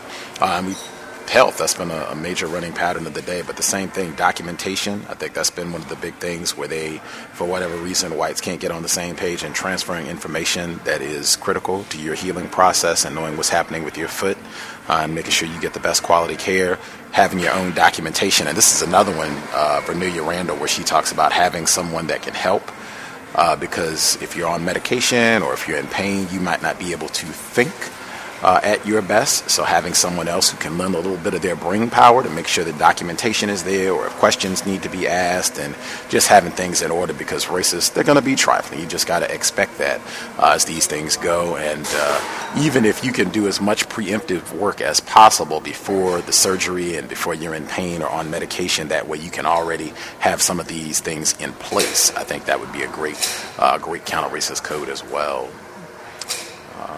All of the folks who dialed in who have a hand up, if you had questions for Princess or Lorraine or any of the folks who shared, Roz, folks we've heard from already, Rob in Wisconsin, feel free, or if you have your own situation that you would like to share, you should be with us. Anybody that we've missed completely have commentary that they wanted to share? Hello. Yes, ma'am. Hi, good evening. Thank you for taking my call. Good evening, everyone. I know you asked about my tips, I guess, to help people with the Trump thing. Recently, I was at the supermarket, and one of the cashiers said, I don't guess. She said a white person came in and said something about it, and she said she kind of looked at them kind of strange. And I said, you don't have to look at them strange. All you have to say is, I don't know about that. All I know is some vegetables on sale. I'm going to get you some. And she said she would use that. She said, oh, that's a good idea. So, any tips we have, share with others. And also, when it comes to documentation, I think, we can also help other black people on their jobs if they're doing a good job. It only takes, you can write a little paragraph, so-and-so was great. So we can have good things in other people's files, so that they don't, even if, they are attacked on their job, they have some ammunition. And it really doesn't take that long to write, Keisha did a good job. She was really nice. So we can help others as well. Thank you. Great. Absolutely. I just wanted to say that's a great suggestion. Dr. Cambon said that, specifically when he was on the program some time back, and he said that's something that he employs as an act of black self-respect. If he goes to the post office or another store someplace and it's a black person who helps him out, takes his package, gets everything, he does exactly that. And as the female caller just stated, it's not something that takes an hour. It doesn't have to be 15 pages. You can just write a paragraph. You can just put 3-4 sentences down. Miss Johnson was great. When I came in today, she was extremely courteous. She helped me out. She went above and beyond the call of duty, and I just wanted to recognize her for outstanding job. Great effort, great customer service. I mean, that's, 5 seconds, you can write that down, bam, you can have it in their folder, and you never know. That could be, that one letter could help that black person keep their job. Maybe they were going to fire him. So, but you got this letter here, it says you've been doing really well. We'll give you another 3 months. We'll give you another 4. I mean, you never know. Or that could be the difference in that black person getting a promotion on their job or getting a raise, because they got that one bit of encouragement. They got that one commendation from somebody who appreciated their work. So definitely, if you can find a black person that has helped you or what have you, take that 5 minutes and write something that can go in their personnel file. The other caller that just spoke up, did you have commentary you were going to share? Yeah, it's Rob in Milwaukee. I definitely agree with that. I always try to make at least an effort to compliment another black person, even if they're doing a bad job. I tell them they're doing a great job. I also wanted to share a workplace racism experience I had. This was a little bit of time ago before Trump was inaugurated, and I was actually the customer, and this was the workers' workplace racism. So we coming through the line, and the female worker is clearly rattled. So the black female that I'm with, she started explaining the situation to her, and then they brought me into the conversation.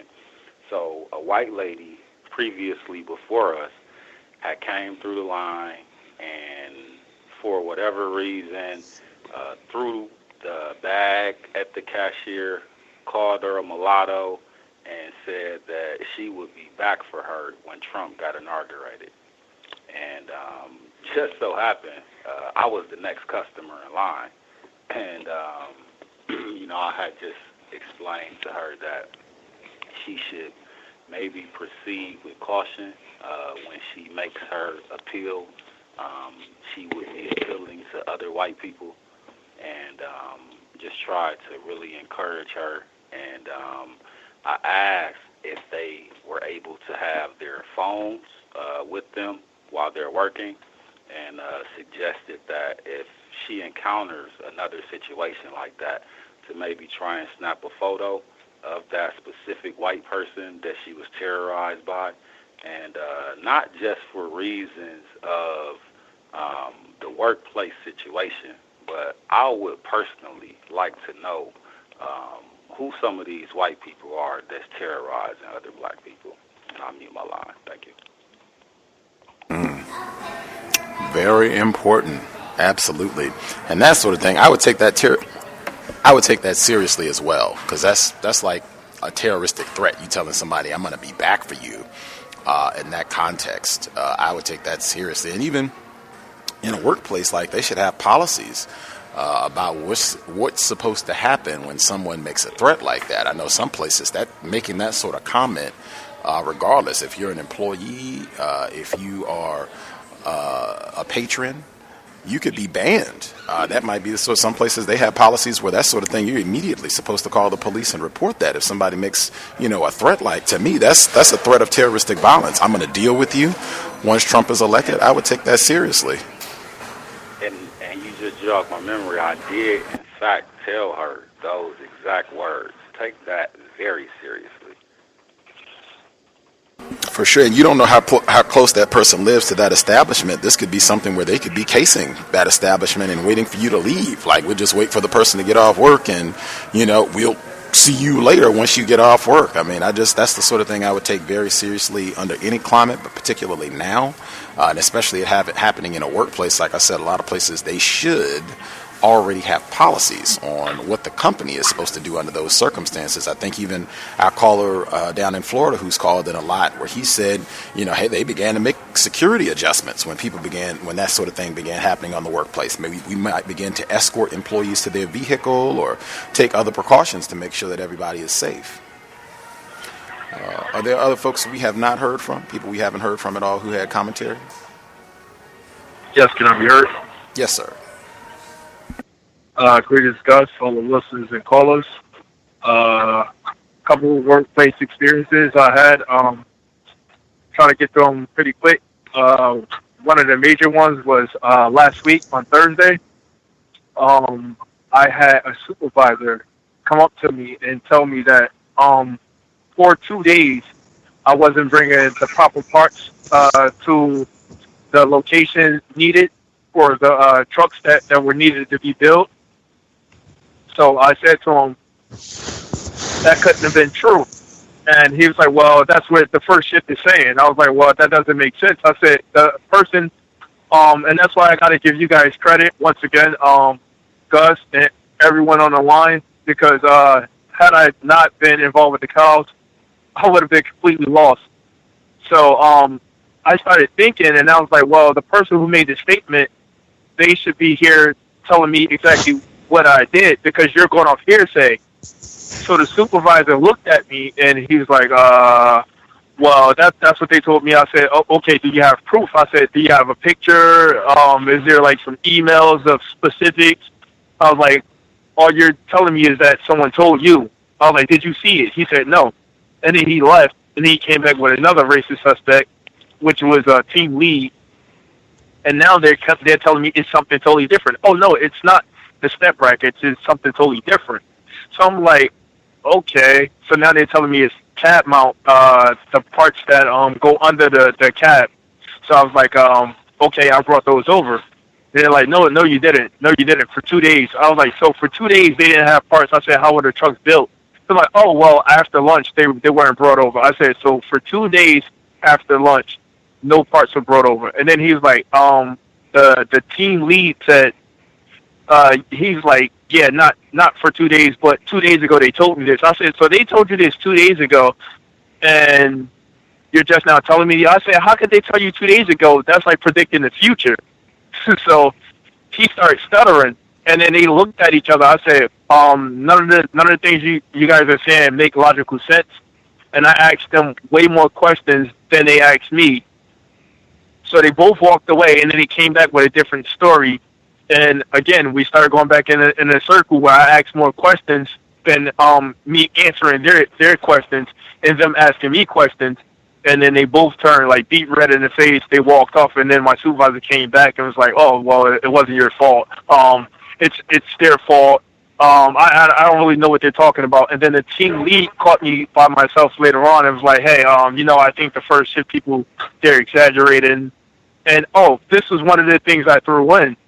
I said, okay, if this is the case, I said, so that this way there's no confusion and no one else could be going off hearsay. I said, because if you just take my word for it, then that's also just taking my word and taking their word. I said, how about I take a picture of everything that I'm doing at the beginning of the shift and the end of the shift. I'll show you what I started with and what I left with, and I said, I'll email that to you and your superior. My supervisor was like, no, we don't have to do all that. So I was like, well, you guys need documentation. I said documentation is the best way to keep track of what's actually going on versus what someone is saying. And I said, that's the best way to have a receipt, correct? And he was like, yeah, but we don't have to do all that. So that right there caused me to like relieve a lot of stress, because I think for some odd reason they just got information for Team Voltron, so they had a whole lot of people form up and they came up with some bogus story about me not bringing the proper parts.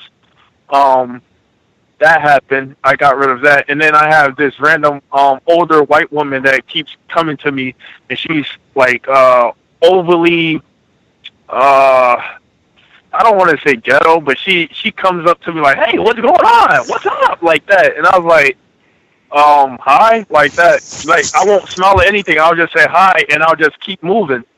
And then she did it again.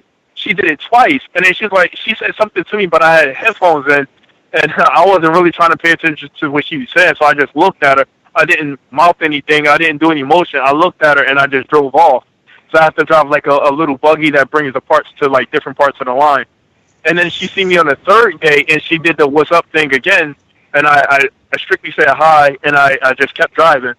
So I think that she picked up like, oh, this guy is not, he's not going to feed into a lot of the BS, because a lot of the black guys here, they smile on a lot of these white women's face, and that's just something I don't do. And that was my workplace experience. Awesome. Standing ovation. Just asking questions. That's one of the best counter-racist tactics that you can enhance, develop, strengthen for all areas of people activity. If it's having to go to the doctor's office, on a job, questioned by enforcement officials, just dealing with whites in general, having to go to talk to a white person for school or classwork, anything, being able to ask questions and getting particularly efficient so that you can get right to the crux of the matter with as few questions as possible.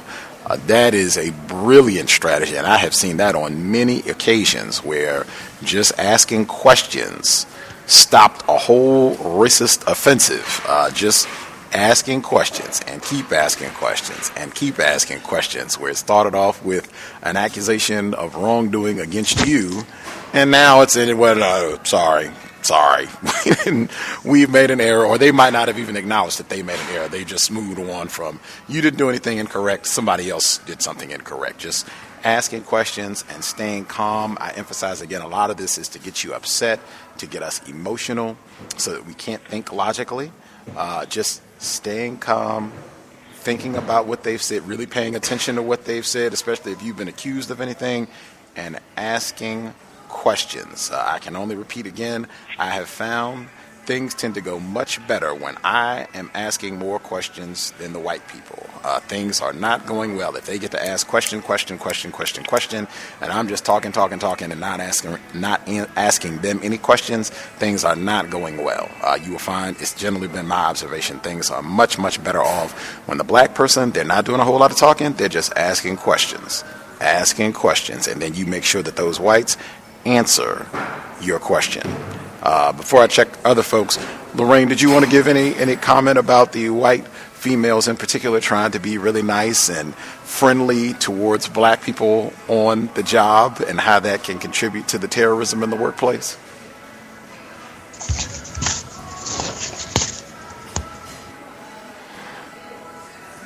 Are you still with us, Lorraine? Did you want to comment on that, or? Can you hear me? Yes, ma'am. Okay, this mute button is just acting up.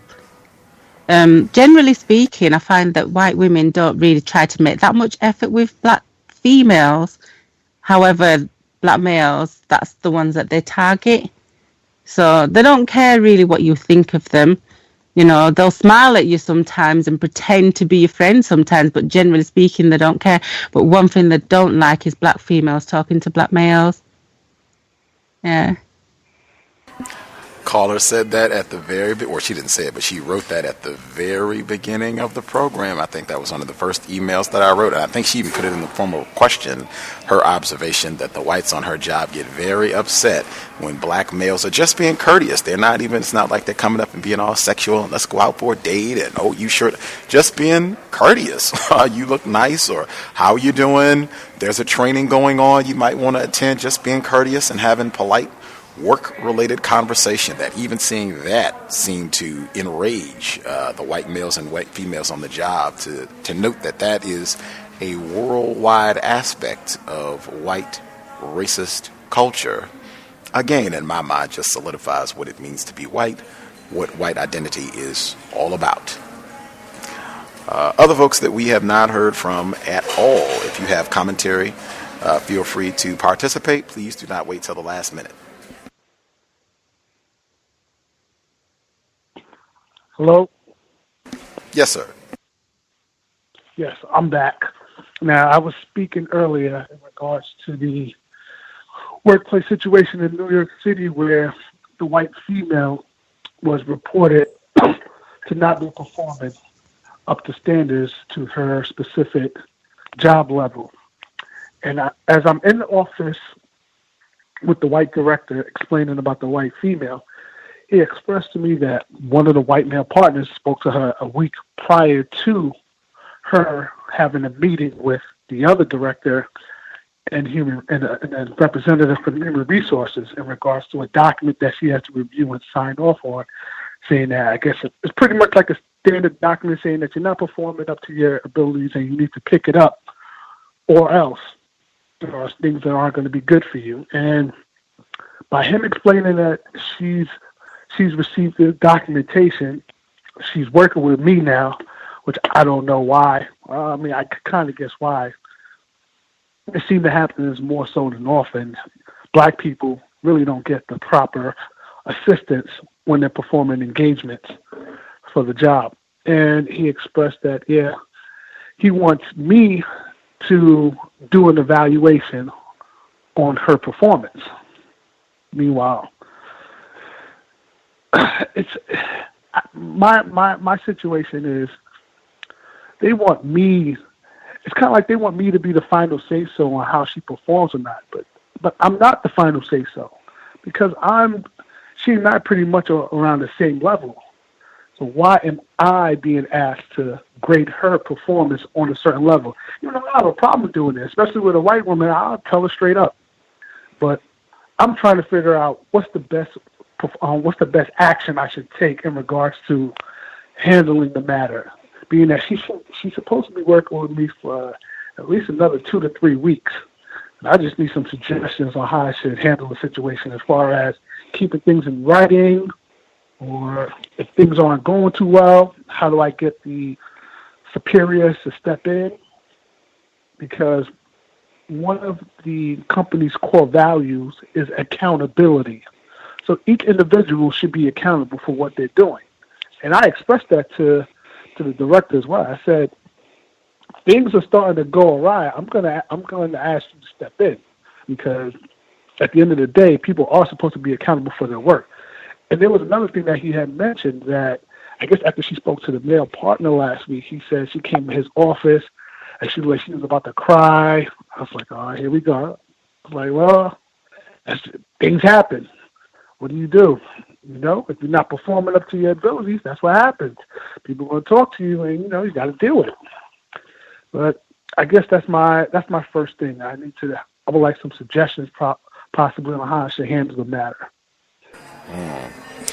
My suggestion, and certainly there are other folks who have thoughts, observations, feel free to contribute as well. My suggestion, if you talk to your supervisor about, exactly, or I guess number one, I would make sure I'm, clear, no confusion about what your superiors want you to be doing in this situation with this white woman who has already given them some trouble and is not performing up to standard on the job. I would be very clear about what they want from me. Maybe even get it in writing so there can be, no debate down the road. Number two, with this white woman, you already know up front this is trouble for a myriad of reasons, but I mean particular trouble. I would have electronic documentation, and that for me would mean a lot of our communication is going to be via email. Might even be, even if I speak to you in person verbally about a matter, there might be an email follow-up just to confirm this is what we talked about, this is what we agreed to verbally on such and such a date, such and such a time, maybe an hour ago, 15 minutes ago. It might even be those type of emails. And I might even prefer email communication as much as possible. I'm sure there has to be some level of verbal contact, but I would prefer email, because if she's shown a tendency to cry, if you have to go and let her know that she's doing something incorrectly or she needs to get this together or whatever it is, where it might provide an opportunity for her to start crying, and so that you have documentation, I have evidence. This was an issue. This was something that had to be addressed. Now I have it date stamped, time stamped, that I, said such and such and such and such. I alerted her, hey, Kelly, this is a problem. You need to address this, and this. You can blind copy whomever you need to, or CC whoever you need to. That way you have electronic documentation that you followed up and communicated this, and this. Those would be the first two things, that suggestions that I would offer. I would relentlessly document and electronically document via email as much as possible any exchanges or anything that you say to her, and that minimizes the chance of her having some sort of crying episode where she can play the villain and say that you're being rude or curt or whatever you're doing. There'll be electronic verification of whatever you have said to her, and just make sure that you're clear on what your superiors want from you. Those would be two of my suggestions. Okay. Did other folks have recommendations for how they would deal with this situation?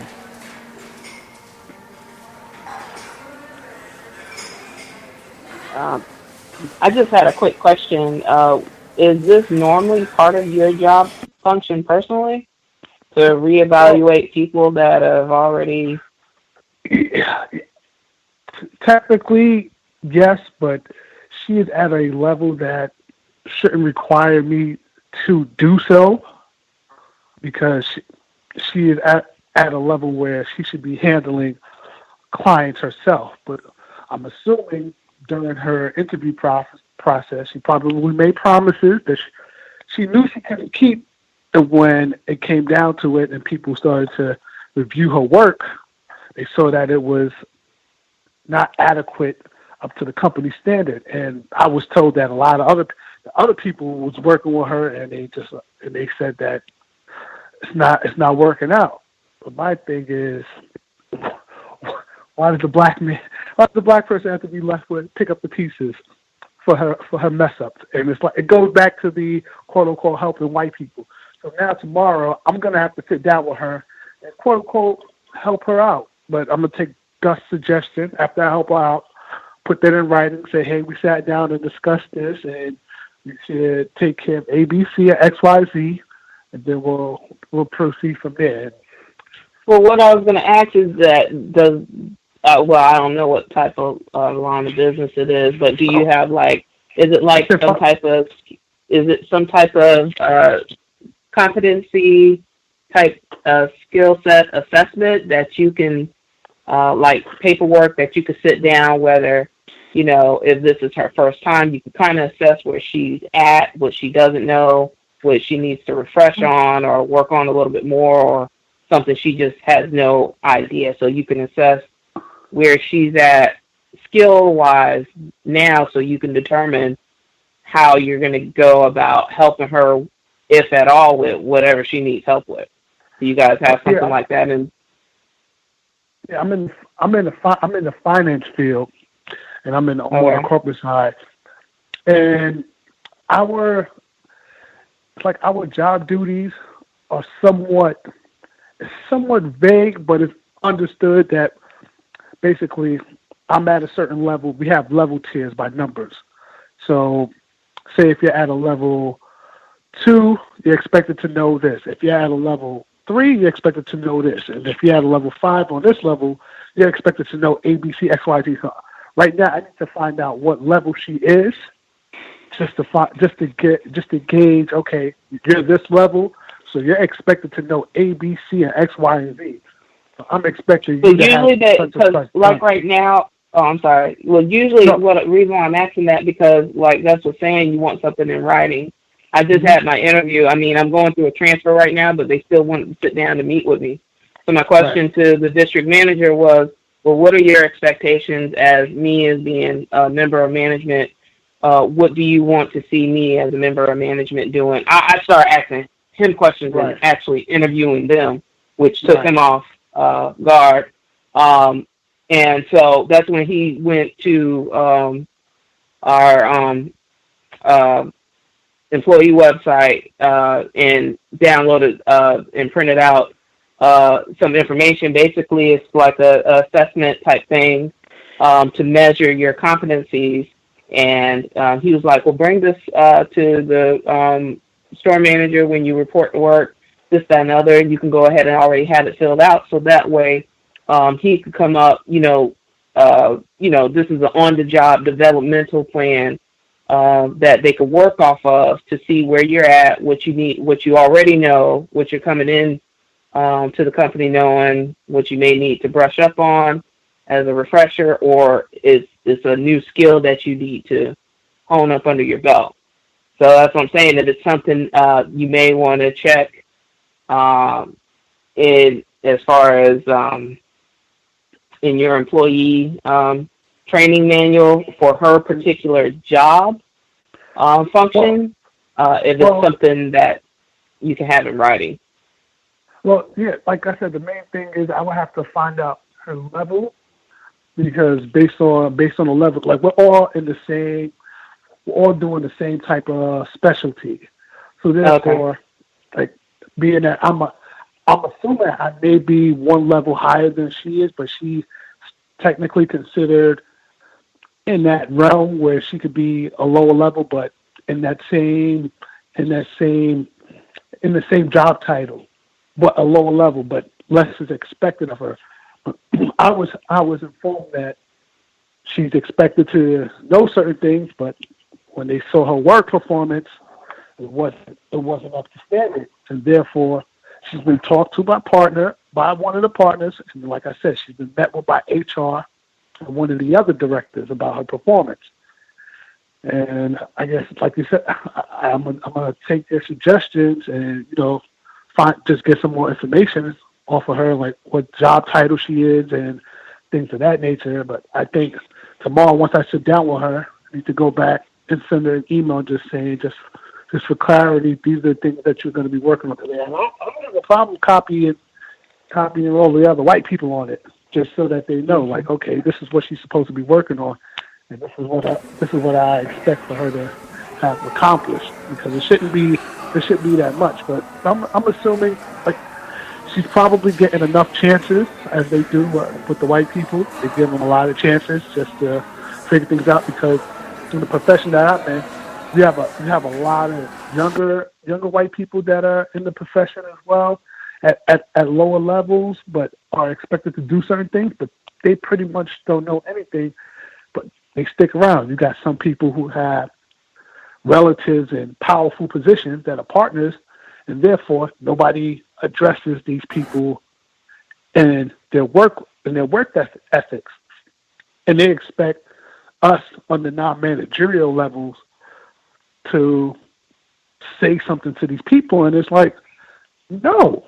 I talked to one of my other coworkers. They asked her to speak on somebody who is whose father is a partner at this company. I said, first thing, if you say anything to that person, he's gonna go back and tell his dad, and that could be the end of your situation. I'm like, nah, don't even get yourself involved with that. Leave that up to the managers to take care of that. That's their problem. That is not your problem on your level. Your non-managerial position, do not participate in that, because there's instances where you try to do things that are not a part of your job description, and it backfires. I've seen it happen. Hang on one second. Let me see if any of the other folks here had any suggestions that they wanted to offer. Anybody else that dialed in have suggestions for how to deal with this black male who's been put in this situation, having to, I guess, supervise or retrain or whatever we want to call it, this incompetent, suspected racist white woman? Can I be heard? Yes, sir. Man, I definitely agree with the last comment the caller laid out, as far as saying that not doing things that's in the job description, and if you say something about somebody that's related to the boss or something like that, wanting you to speak on somebody that's higher up in the company could be very disastrous. And it sounds like they setting you up damn near. You know what I'm saying, man? Because to me, it sounds like this white female is basically on her way out the door. And go ahead. Yeah, no, that's what I'm assuming too. Sounds like, yeah, she's on her quote unquote last leg. Yeah, so in hearing that, okay, I think that what Gus laid out and the female caller laid out is right on point. And building off of that, I would say, if it's anybody that you have, man, sort of a rapport with, and that's still stretching it. Try a direct approach, man, to just really try to get out from under that situation. And if not, then I would definitely just go with what the Gus and the other female caller laid out. But I would just try to just be blunt in professional terms, in the vernacular that they use around the workplace. It sounds like a very delicate situation, very political, and proceed with caution. Yes, they want me to definitely give her quote unquote honest feedback. I think the best bet is to give her her responsibilities, put it in writing, and copy everyone who's involved, just so they can see it like these are your assignments, and get it completed, and let them review her work to see if she's doing her work up to standards, and allow them to give their feedback, not me. Get that off my hand. Put it back on them. Can I ask a question? Yes. You may have already stated it, but I wasn't around to hear it. Do you have any? Did your job give you any training in evaluating employees? Oh, that I would have to look into that, but we do have performance evaluations. If you work X amount of hours under somebody, then the person is required to complete a performance evaluation, and you're supposed to give them professional feedback on their performance. So that's something that may come about if she's still around long enough. It may not. So that's something that happens. That's something that happens at the end of happens at the end of the engagements. Generally, you're supposed to complete those, but we'll see how far that goes. I don't know. You may have answered the question, but it kind of like went beyond my understanding.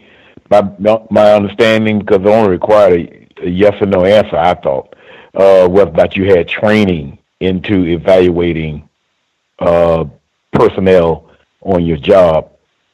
I would figure you either did or you didn't. If you didn't have any training, then I would think that you should inform your employer that I don't have any training in that.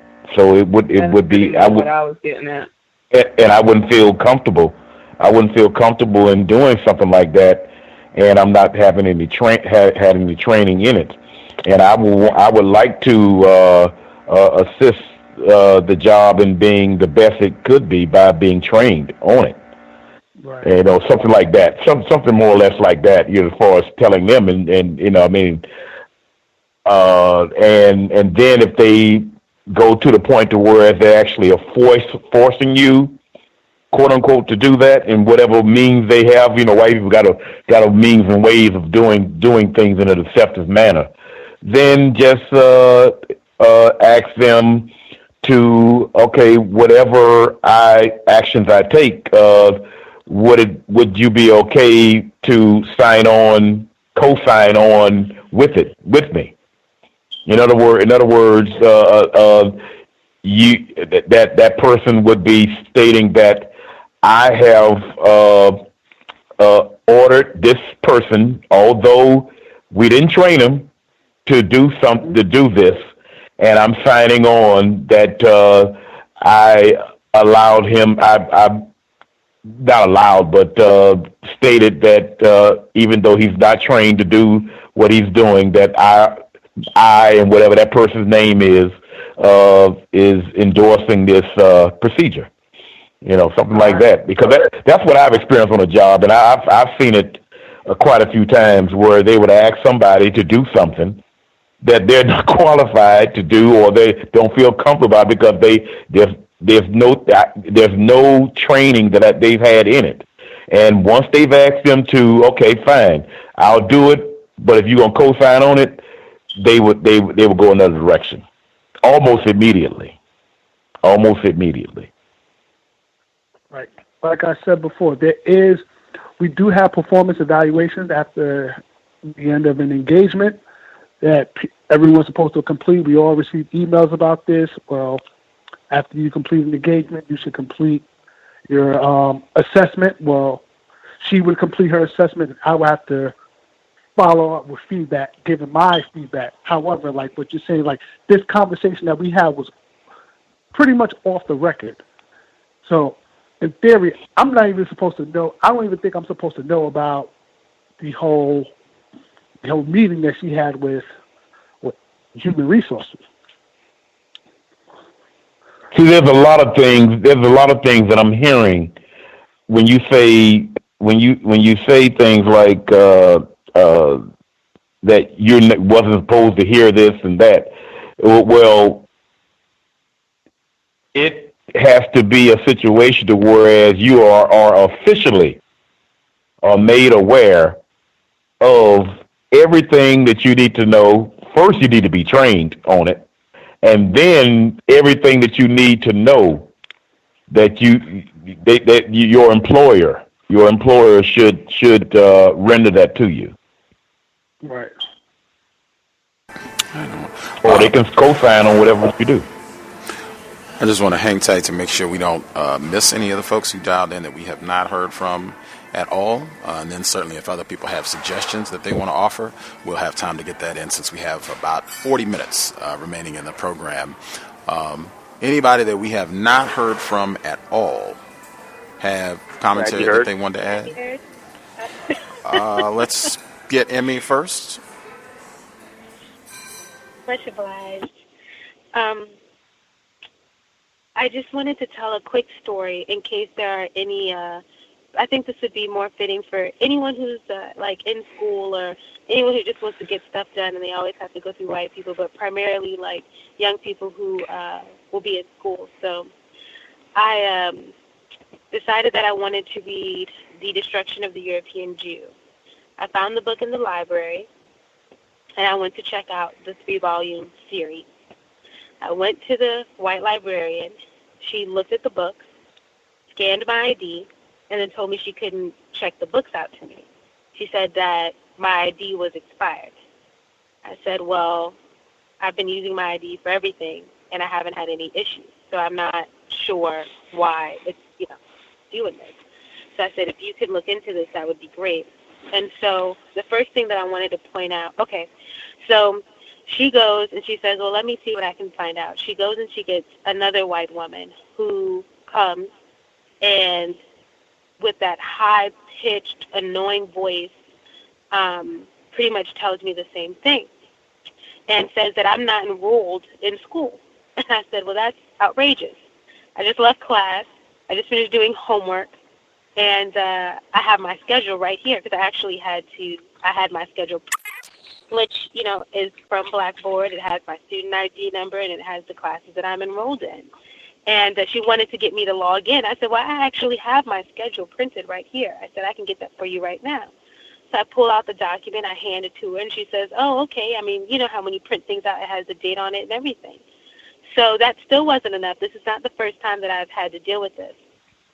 So from the computer screen to check out the books, I have to log into my account, go into my student account where you can see, all of my information. And they're like, okay, well, And they're looking through all of my stuff to confirm whether or not I'm a student. So, I'm someone who expects to be mistreated by all white people. I am black. Therefore, I expect to be mistreated by all white people. So I'm already prepared for the foolishness that is ensuing before me to check out these books. Now, I understand that these are perhaps books they don't want me to check out or feel that I shouldn't be reading, but I want my books and I'm going to get them. So I go through this, and just as a break, to get a job one time, I had to take a picture on my cell phone of my diploma to send it to them to get a job. So this isn't the first time that I've been subjected to this level of humiliation. So even after they go into my Blackboard account and my e-services and such, she says, well, there's nothing I can do. I still can't check the books out to you because in the system it says your card is expired. I said, okay. This is what I'd like to point out to any young people who might be listening or anybody. I stopped and I looked her in her face and I took a deep inhale and a deep exhale, and I just had a moment to make sure that I was not going to react in any way that was going to be incongruous or against what my ultimate goal was. So anger was not necessarily going to be my initial response, but I also didn't want it to be like, oh, okay, all right, well, then I guess you can just hold it for 24 hours. No, that's not what I want. That's not the outcome. But when so much nonverbal communication is happening and people with presumed power are exerting it, it's easy to fall into a set-in-stone pattern of reaction or pattern of behavior. So I took a pause, and the pause was so helpful because I'd have to take this pause several times. And I said, okay, so who do I need to speak to about my card? They said, okay, well, you can go to, because they wanted to keep the books for 24 hours. I was like, in my head, I'm thinking, y'all going to keep my books next thing, I'm going to come and try to get them, and my card still won't work, or you've misplaced my books, and now I can't get this very crucial volume series. No, it's not about to go down like that. So I said, okay, I will go over there, and then I will be back, because I would like my books before the end of the day. I go over to student accounting. They check out. I'm all paid up. I'm good to go. My card is working. They said, well, you're all good to go on this end. And I said, okay, who else would have anything to do with my card that I might need to speak to? They said, okay, well, you might want to talk to card services. They gave me the number. I said right there, call card services. They said, oh, well, we can see you've made these transactions with your card and such and such and such and such. If anyone gives you an issue, just give us a call, and we'll be happy to talk to them. I said, thank you very much. I walked right back over to that library. Now, the first white woman who helped me left. She wasn't even there anymore.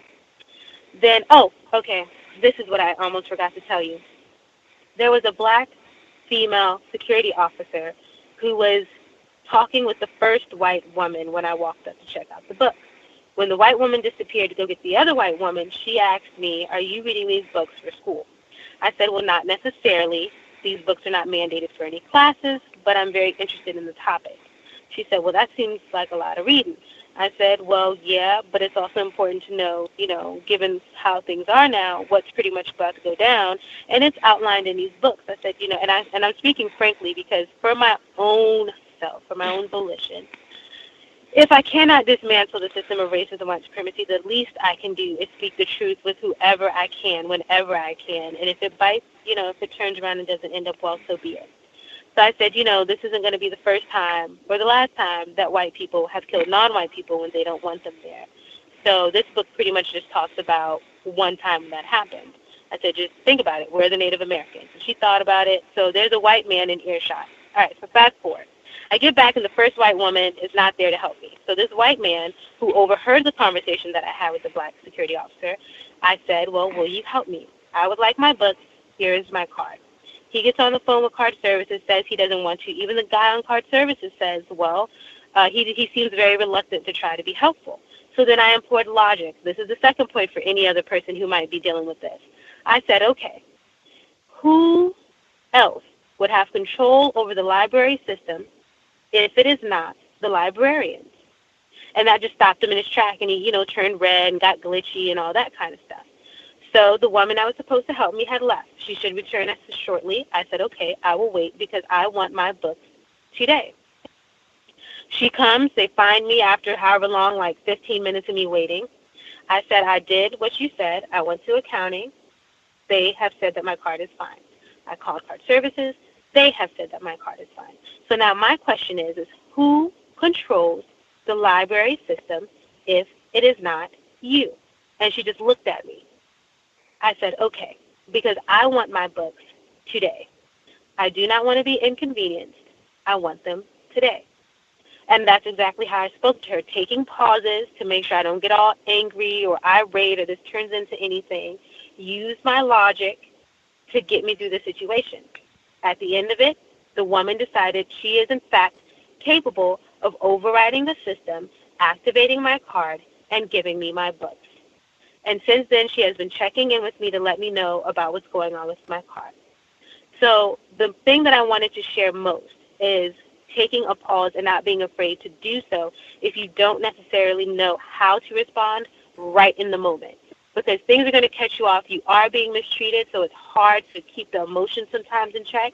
But you can hold them there with a breath and look at them and determine how you're going to maneuver so that you can have your ultimate desire or goal happen. And do all of the correct things like Mr. Neely Fuller Jr. talks about in his book, and use and employ logic to get in and out of situations. Because all of those little things are designed to make non-white people respond in an emotional way by feeling our mistreatment. But being calm, being intelligent, being logical, and if you need to take a break to gather your senses, I implore you to do so. And if you try it, I'd be real happy to hear how that goes. But that's pretty much all I wanted to share because it's been quite effective for me. That's not the only time, but that main time because I wanted that book. And I did get my books the same day. Thank you. Spectacular, spectacular. Asking questions, once again, it's been some consistent patterns, at least in what we talked about this evening, and even stretching beyond that. But asking questions, managing your emotions, very, very important principles, and using logic. I'm also a big fan of taking that pause as well, because as she stated, things will happen, and some days you're a little bit more patient than others. Sometimes you've endured a day where you've already had, this is like white supremacist incident of abuse number 530 for that day, and so you've already exceeded your tolerance level for the day, so you might need to take an extended pause, even step away for 5 minutes, get a glass of water, calm yourself, and then go back and engage once you have your questions together. But I'm a big advocate of those steps. Stephen, you can think of that as a small moment of self-care. exercising some black mental health, to just take a second to kind of compose yourself, and then you go back with your questions. But that is outstanding. And I've heard the exact same thing where black people, even Chantel, she's been with us before, just trying to go to the library, check out a book written, ad becomes an interrogation. What are you reading this for? You know, we didn't even let niggas like you read that long ago. Is this for a class? Exact same type of investigation, just trying to get a book from the library. That is the system of racism, white supremacy. I think we heard multiple people spoke up simultaneously with Emmy. Other folks that Hello. Yes, sir. Yes. This is Ken Steele, and I'm calling in from Orange County, California. And I wanted to say, I noticed that there's something going on with respect to what employers are looking for in candidates, that I've seen a radical shift. Before, I noticed, I guess this week, I noticed that employers were looking for candidates that were simply authorized to work in the United States. That was just one of the qualifications that you routinely saw, and that didn't take into account what type of classification the candidate was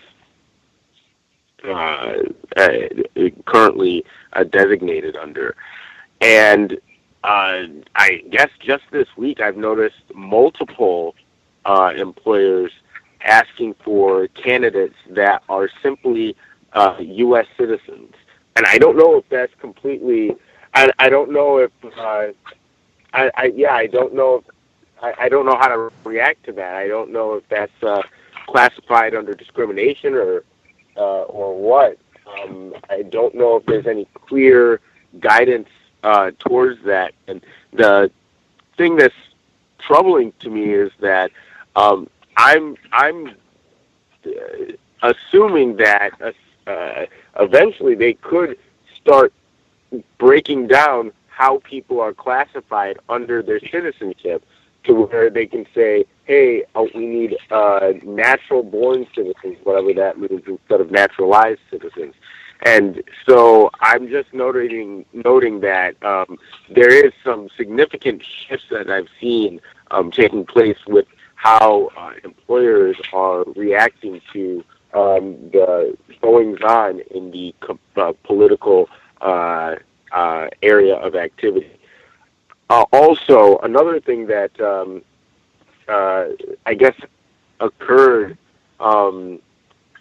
where I work, I have some non-white managers that are above my immediate supervisor, or I guess in a recent meeting he kind of referred to himself as an overseer.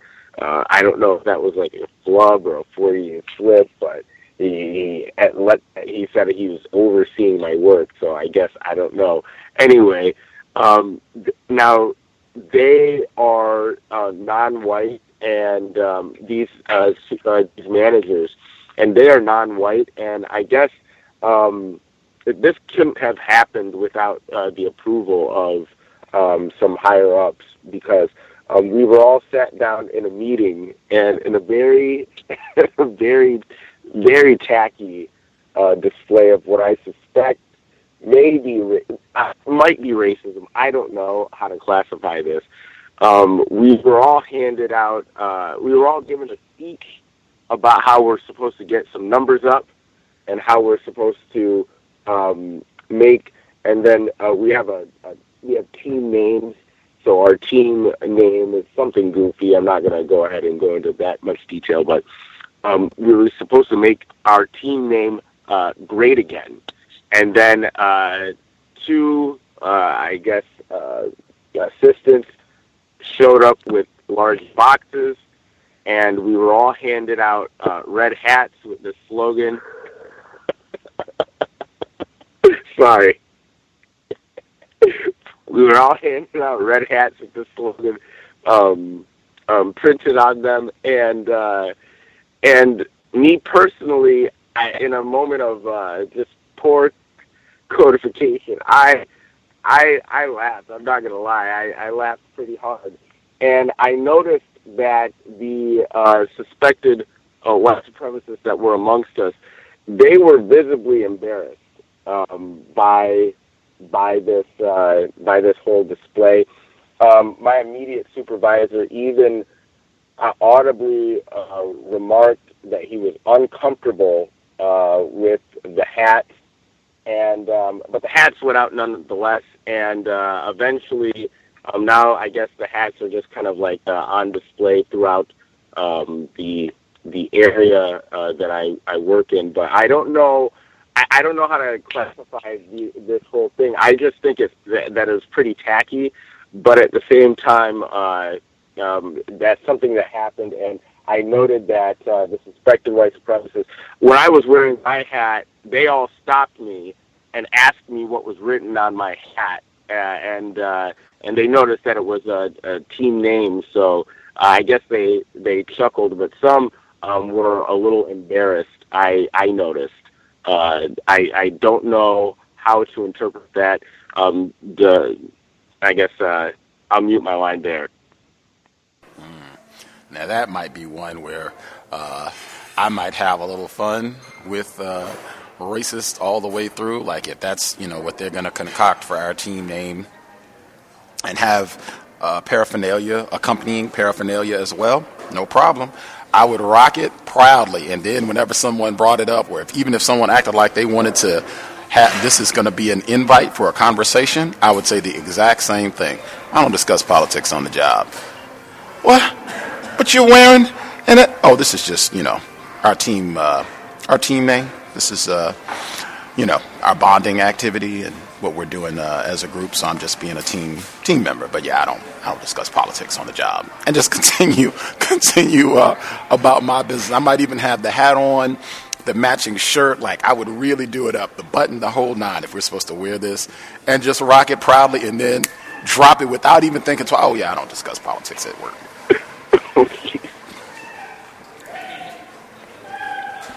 Other folks have commentary if we missed anyone, or if you had questions, but particularly if we missed anyone, you should speak up now. Anybody have a hand up who wanted to comment on workplace racism that we have not heard from at all?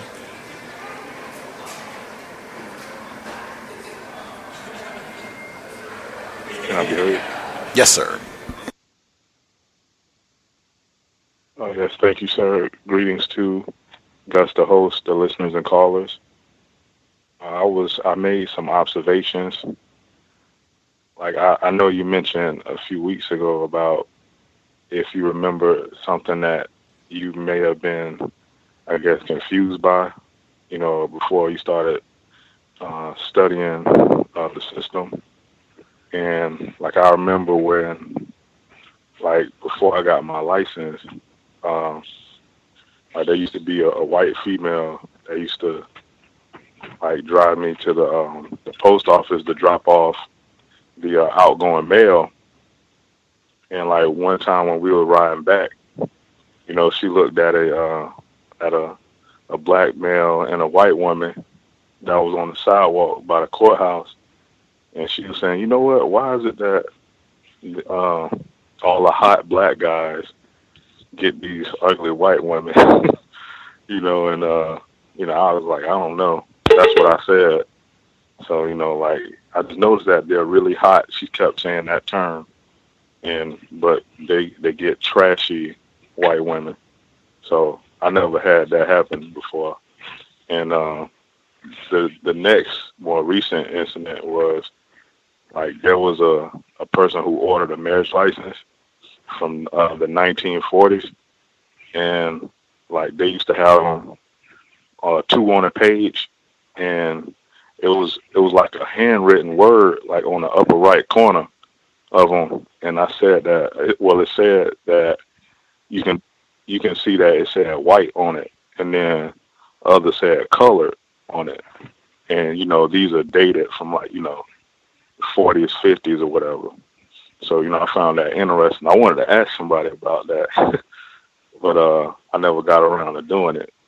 And the third incident was like there was the black male, like he walked into the area, and I was I was covering for another black female while she was going to lunch, and he greeted the white woman saying, how you doing, ma'am? And then he looked over at me and he just said, oh, what's up?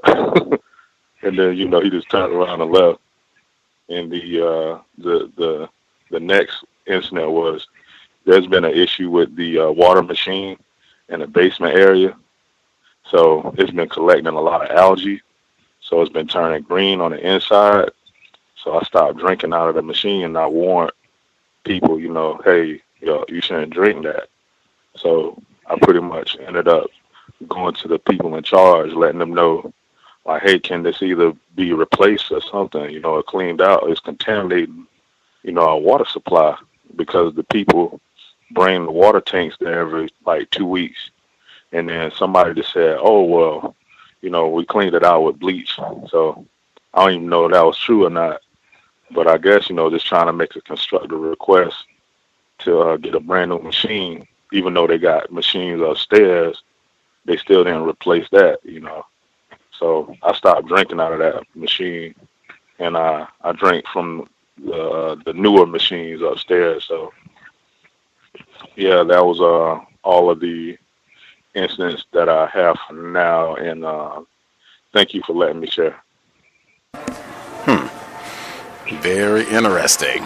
Got a little mini Flint situation on the job. Not to joke with at all, because water is necessary to live. I would not be surprised if even some comments are made at some point, like, "Wow, he's going to come up here and keep getting our water. Can't even drink the water down there." Like, that would not shock me at all, and that sort of disregard in the workplace. It's been my experience where there's a problem with the water or something like that. It's been my experience that the most powerful whites generally, they will have their own access to water or whatever the resource is, where they won't have to use whatever decontaminated or broken resource, if it's water or whatever. They won't have to be impacted by it. So yeah, no surprise there at all. Again, working in the environment that you do, you get to see all kinds of interesting things with racial classifications. That's something I probably just have lots of little notes in my workplace journal about all the little interesting things that pop up around racial classifications, because I think you brought that up before on some of our previous workplace racism broadcasts, where racial classifications come up on in your work environment. Other folks that we have missed completely, is anybody who has a hand up, who's on the line with us, that we have not heard from at all? We have about 20 minutes left. Anything you wanted to get in if we haven't heard from you at all?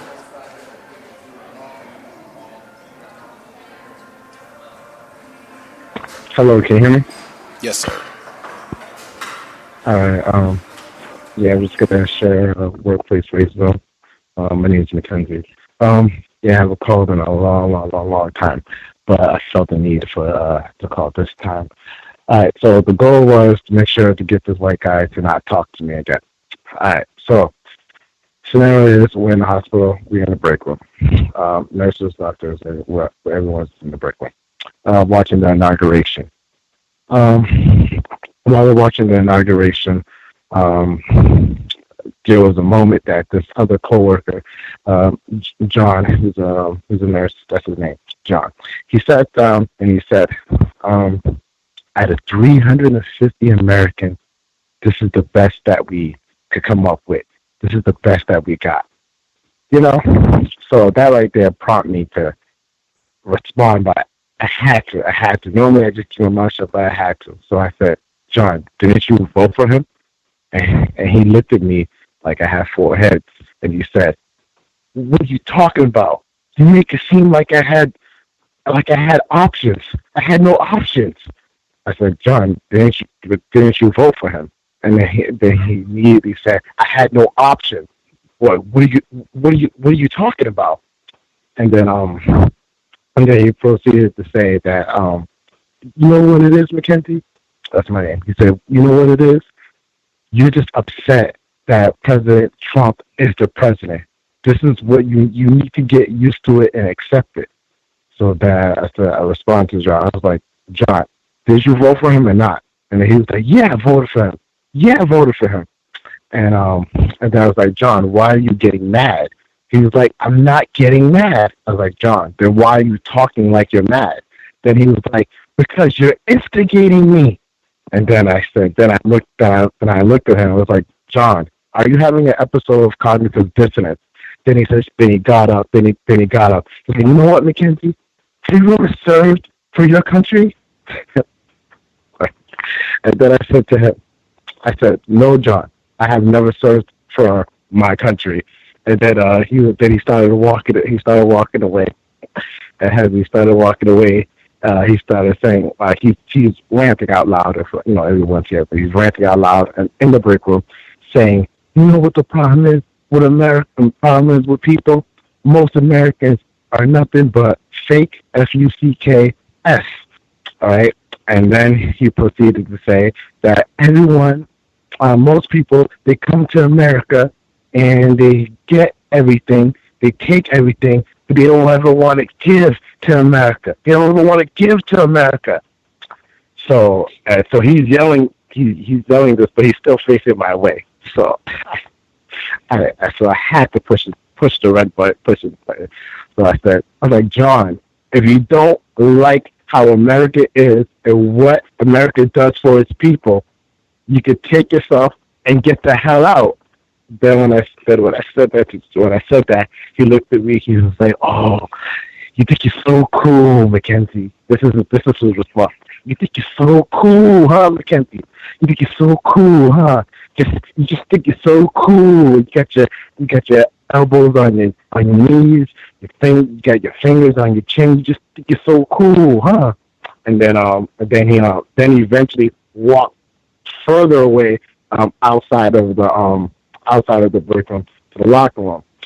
And so that's the whole story. But to give a background, obviously this is one of the older. He's 57 years old, older white guy, one of those emotional type of white people that tries to speak his mind. And he's like more of a Trump supporter type of white guy. And he normally assumes that if you're black or if you're non-white, you don't support Trump. I never gave any inclination on my work, who I support. Never give any. I don't let people know how I think when I'm at work. But the goal was successful because every single day ever since then, he hasn't said hi. He hasn't said anything, and that's the way I wanted it to be. So I got everything accomplished. I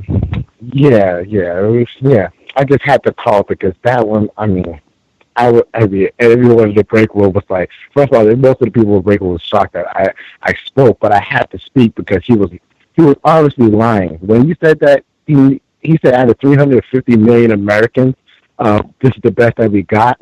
He really wanted me to tell him how I felt about President Trump. He wanted me to say something like, "Oh yeah, it's a damn shame. This is what we have." And then after I said that, he would immediately said to me, "Well, that's your president, and get used to it." He would immediately said that, But that's why he said what he said. And the fact that I questioned him and said, "Didn't you vote for Trump?" He got really upset. So he started, a lot of these, not all of them, but. And this is how I say it when I speak to people. I don't say not all white people, just most, probably all the white people. That's how I say it when I speak to people. So, because a lot of people sometimes feel like you can't lump all white people in one category when you're speaking to other people that's not in this crowd over here. But I found it hilarious. At the mission accomplished. Everybody at work was talking about it, and they never really heard me speak speak louder or something like that. And kudos to Mackenzie. Yeah. Right on. That is always great if you're able to set out a specific objective on the job as it relates to counter racism, and then you're able to carry that out without creating any new problems. Outstanding. I would only say just keep in mind that the racists on your job, white people, they do tend to make notes and observe if they saw that go down. I'm sure there will be a round two where they come back with other plans and schemes that they have for you. So I would just keep that in mind. Racists, they don't take vacations or plans or what have you. Be on your guard. Be ready for whatever they got coming down the pike tomorrow morning or the first part of next week.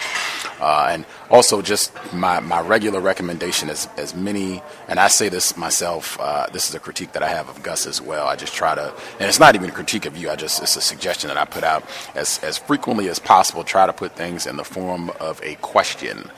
Even the last response after he said all that, and I thought it was beautiful because you pointed out, because I've maintained this for the past year, that's why I thought President Trump was going to win, that so many of these whites, even the whites that are running around in the street right now, talking about never again and not in my name and all this other nonsense. I suspect a lot of these whites voted for President Trump. He won. It would have to be the case, particularly white women, because he got 53% of their votes, so I don't even trust a lot of them.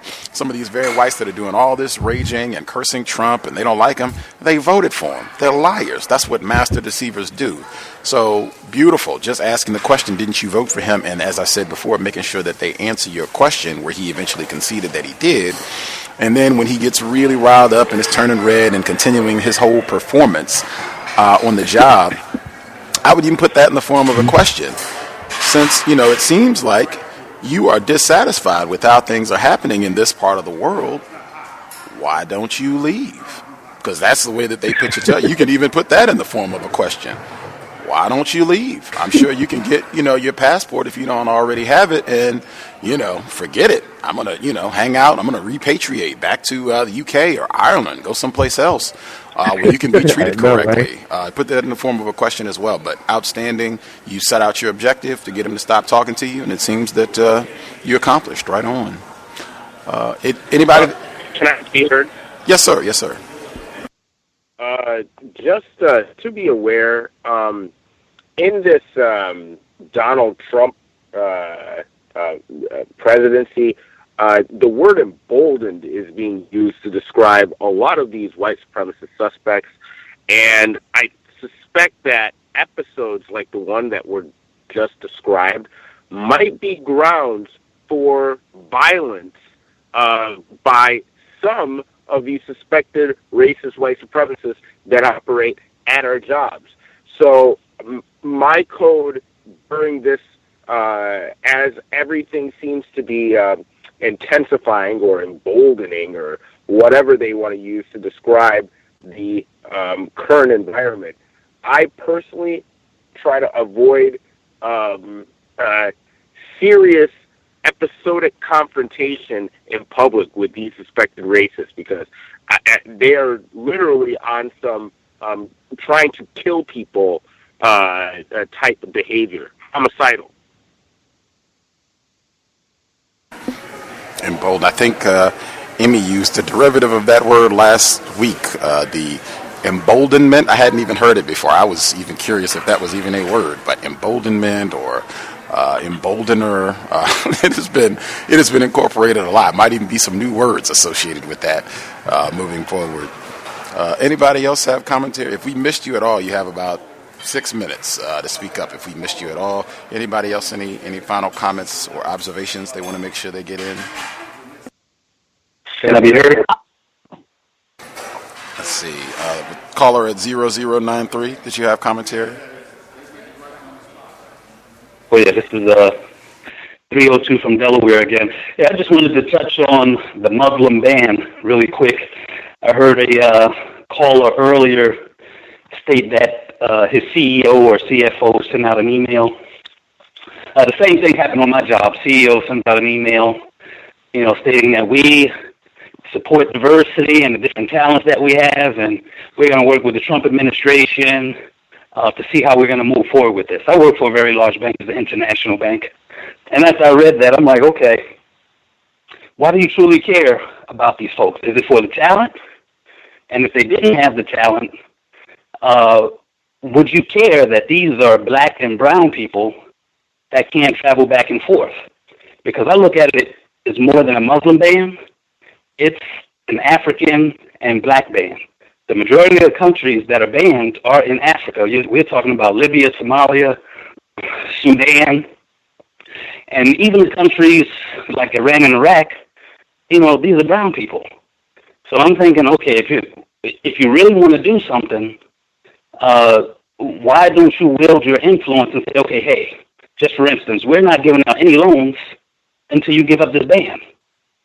You know, we're going to stop the money until this ban is ceased, so our people, you know, our people, as in our workers, can come back to work, and these black folks, as I call them, you know, can travel freely like they were traveling freely before. You know, so I kind of, you know, these emails that are going out and so on and so, they're kind of suspect to me because I know these folks, these white folks, just use certain people, black and brown people, just for their talents. If they didn't have this certain talent, they would just be like, whatever, you know, they can stay in Africa. I mean, that's what the Trump administration is saying now. You know, basically go back to Africa. You know, so they try to mask it by saying, okay, this is a Muslim thing. No, it's an African thing. It's a black thing. We don't want those folks over here. Even though they say it's a temporary ban, it's a scare tactic. And, you know, the top people with these corporations, you know, sending out the emails, this, that, and the other, you know, it's just all suspect to me. I'll leave my line. 5321, were you going to get in a final comment before we wrap things up? Yes. I had a racist joke that a black male from a client shared with me.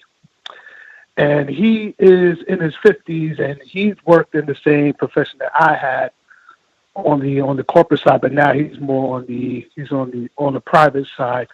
And he mentioned that a white person told him this racist joke. I don't know if you've heard of it. And the question is, why did a black man wear a tuxedo at his vasectomy? Oh, nobody knows this joke? Hello? Oh, we heard you. I actually have heard this before. I just forgot what the punchline is. I just forgot the punchline. Go ahead. You can tell us. Oh, so what?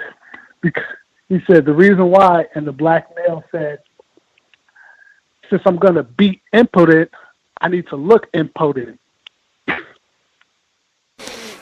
ha, ha. Got it. Yeah, I just had forgot how it was there. I knew it was related to the chopping of the male penis and then making fun of how black people talk at the same time, which, again, I've said is standard. The racist jokes, a major component is making fun in practicing violence against black people specifically. Not all non-white people, against violence against black people specifically is funny. That is a major theme in racist jokes. Roz, did you have a final comment before we wrap up? Always appreciate the racist jokes. Absolutely. I appreciate it too. And thank you for taking my call. I just wanted to speak to the black male who has to evaluate his white coworker, white female coworker.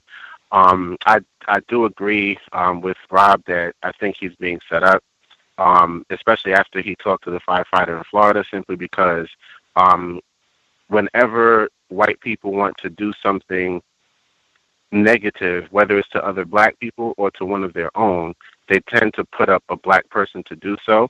The fact that you have not been adequately trained to do that is a part of the setup, because if she continues to do wrong after you deal with her, they're going to say that you didn't do your job properly. That's why she's still messing up, and find a way to blame you for it. One of the things I think that will also help protect you is to record all conversations that you have with anybody relating to her on the job. I would just record conversations with all of those white people. And in New York State, as long as one of the people who is recording is a part of the conversation, it is legal for you to record any and every conversation you have with them. So I would definitely do that to protect myself, especially because she's a crier. Crying white women can create a world of trouble for you and literally help usher you out the door. That's basically one of the reasons why I use the term female. And when I say female, as far as in reference to white people, it is FEEMALE. Because whenever you deal with white women, you're going to pay. They're going to make you pay in some form or fashion. Either they're going to call the law on you and get you arrested, get you set up to be killed, get you set up to be fired. So anytime you deal with white females, you're going to pay a fee. Thank you, and I'll mute my line. Right on. That will pretty much wrap us for today's segment of Workplace Racism Thursdays. Workplace Racism, make sure to emphasize this is every Thursday, same time, 8 p.m. Eastern, 5 p.m. Pacific, Thursdays. Wonderful to have Lorraine with us from the UK. Actually, Friday morning for her, but to get her commentary as well, just to again emphasize this is a global problem. We should be here tomorrow, 8 p.m. Eastern, 5 p.m. Pacific, same time. Study session number 2 on Vincent Woodard's The Delectable Negro. We are starting, we'll just be on chapter 1. We spent all of last week just going through the introduction, so we'll really get into the meat of the book beginning tomorrow evening. I spoke with Dr. Curry today about getting some supplemental material with regards to biographical information on Mr. Woodard, the author, how he died, information about the editors, if there are any scholarly reviews of the book, just to help our understanding as we go. And even if we can get a word or two from Dr. Curry to contribute as we move along through the book. But that'll be tomorrow. We'll be here Saturday for the compensatory call-in. And I believe we'll be broadcasting on Sunday during the Super Bowl. There was a broadcast with Dr. Welsing, which directly relates to Vincent Woodard's The Delectable Negro, where she talks about Jeffrey Dahmer, Jerry Sandusky, and more recent illustrations of the same white pathology, cannibalism, and consumption of black bodies, melanated bodies. I was going to play it last month because it was on the King holiday from 5 years ago to the day, January 2012, but I think it'll be great for the Super Bowl, and it will supplement our reading of Mr. Woodard. But I think we'll get that in this Sunday during the Super Bowl. But more information on that as we roll. If you have questions, problems, comments, can't find something in the archives, feel free to drop an email untiljustice@gmail.com. So grand hearing from everyone. Princess, I hope you're doing well. Tried to call Pam today to check on her and make sure she was doing better. I didn't get through, but I will try again and update to make sure that Pam is doing well, and hopefully we can have her on the program later this month. Again, sobriety would be best under conditions of white supremacy. I've seen no evidence that tobacco, cannabis, alcohol, any other narcotics, that's going to help us neutralize the problem with the global white minority. You never know when you're going to be stopped by a race soldier badge or no, whether it's Daniel Holtzclaw, Darren Wilson, any of these other whites. I don't think, in that moment of truth, I don't think us having a few beers or a few blunts or any other narcotics, I don't think that that's going to help us diffuse that situation so that we live, are not arrested, and we can go about our business continuing the job of replacing white supremacy with justice. I've seen no evidence to that point thus far, and in fact, I think there's a lot of evidence to the contrary, that all of those substances, those poisons, have helped whites maintain their global system of terrorism against non-white people, especially black people. Sobriety would be best. Let's be professional counter-racist soldiers. That said, Creator, we ask that you help us remain patient with other black people, victims of white supremacy. We ask that you help us remain patient with ourselves. Remind us to demonstrate the highest levels of black self-respect at all times, in all places, each and every time we are in contact with another black person. It has been time. Replace white supremacy with justice immediately. Cal signing out. Thanks all for tuning in. Nigga, you so brainwashed. I'm a victim, brother. Problem. You're a victim. Man, I'm a victim of 400 years of conditioning. Shut up. The man has programmed my conditioning. Even my conditioning has been conditioned.